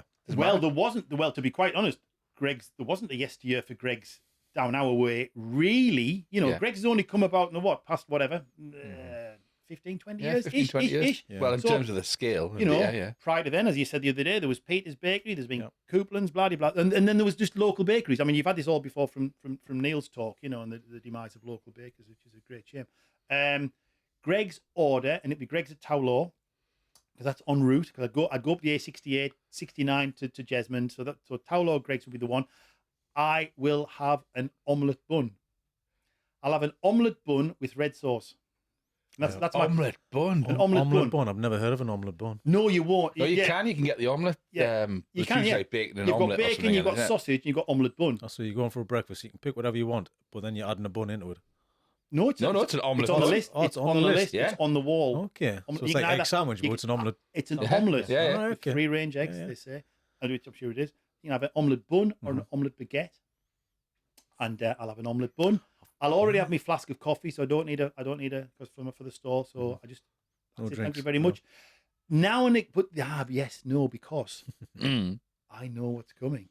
I'm going to Cheeseman Farmers Market, and there's a little company called Pink Lane. So I don't want to overdo it. Second breakfast. If, in all due respect, Greg's, if I fill up, if I go and get one of their acceptable pain au chocolat, I'm not going to have space for the mighty beauties. So you're starting on the omelette bun. So I'll just... And then you haven't... Again, knowing that I'm going to be literally, and this is a fact, I'll be the last person to arrive at the stall. Badge of honour. Absolutely the last person. I still am set up within minutes ready to go, much to everybody's utter frustration and contempt. Because I'll be putting out like my 6 bits of cheese, you know. And eating a pan of chocolate. Yeah, I've got crumbs, I've got a bit of red sauce, I've got an omelette, I've got my Greg's bag, my Waitrose bag, and I'll bolt down to Pink Lane. 2 pairs of glasses, cap. I've got my cap, I've got my slippers, you know. I'm still tasting scones from the WI talk the night before. It's just like, oh man, there's carnage in there. Half a pint of piss. I've got badges. I've got badges. Pittle. Oh, it's just mayhem. Oh, no wonder I fell down on my own cheese. I mean, crumbs. And your taste buds are wrecked. Oh, just self-abuse, for goodness sake. How could I do such a thing? And so then I'd be straight down to see Louis and Neil's son Louis and Dan. And we do a swapsy, or I might even pay. And swapsies are a big thing on the market, aren't they? Swapsies are a big market thing. traders hour. Brian Preserves. Now he'd be a good guest. Brian, he would. Northumbrian Preserves. Now there's a tradition. Now there's a great guy to get on. Brian from Northumbrian Preserves, and he does a brilliant 3-fruit marmalade, which is gorgeous. He does lime. I'm not a huge fan of marmalade. You know, several orange. Brian's marmalade. a special. But he does a lime marmalade, and he does a 3-fruit with grapefruit, orange and lemon babs, and it's gorgeous. So the next time you come to Cheeseman Farmers, it's good. Mixing marmalades? Never heard All of grown in my own greenhouse. What, In even them water grapefruit? Aye. And I tell you what, one of the messages I got after I quit, I got a message from Brian. So I'm reading in it. Oh, Simon, man, I'm disappointed. Because Brian's been retiring for like 10 years. Since he started. Yeah, since before he started. First year. From before he started, Brian's been retiring. So I've got this. So I thought, oh no, it's from Brian, because these vindictive sods had allowed me to move from the centre of the bridge, which is where I used to regularly lose my gazebo, over the side, which is his amusement. I've got a film somewhere. You do have a film of me going to It's got a retrieve soundtrack. Mission Impossible. Yeah. That's it. So I finally, in the very last months of trading, I got moved down to the quiet, the peaceful end, the Cheeseman end, where the posh people. Push end. That's Exactly. where I hang out most of the day. Is that Yeah. No, you Yeah. don't. You're always up the top end with the fast food. Sorry, the street food. Sorry. You know, yeah, Just kinda common it over a Scarlet Pimpernel. Yeah, next to that barbecue, getting his smoky. And Get the balance so, right. so I was a neighbour of Brian's, and it was great crack. He'd have his book, he'd be reading the book, I'd be talking rubbish as usual. So yes, I will miss. Oh, when are you coming back? I'll miss the stuff. I'll be coming back soon because of my wife's obsession with competition. So we'll be coming to Waitrose and Cheeseman. So I'll be coming via the, more alphabet shapes or whatever it is. I don't know. And bags of granola and muesli and whatever else to win books for schools. Oh, man. Yeah, so we'll be Amazing. definitely be coming again at some point. Yeah, won't be Please long. do. I will. I miss you. I miss you too. Yeah, I'll get over it, man. Come on, another mad cheese man will come along who makes better cheese. We'll Obviously, just keep getting you on the podcast. We'll just do a residency. Do you know Yeah, what I mean? we'll Just- do. absolutely. I'm sure you got loads of stories though. Heroes of yesteryear. We've only got 2 off your list out of about 10. We haven't even touched Uncle Norman, the Mad Boxer. I know. kind of say things like that. Uncle Norman, the Mad Boxer. No, Yeah. Boxer blew his hand off. really? That's for next time. Yeah. Oh, What a way to finish. little That has to be little next slice, time. little Now, Okay. you've little said it. teaser there. Yeah. Yeah. Fantastic. And the Cheers. chamomile lotion. That fits into the. Yeah. Touching Norman and chamomile lotion. He was. We're going to end that there. Yeah, okay. Thanks, chaps.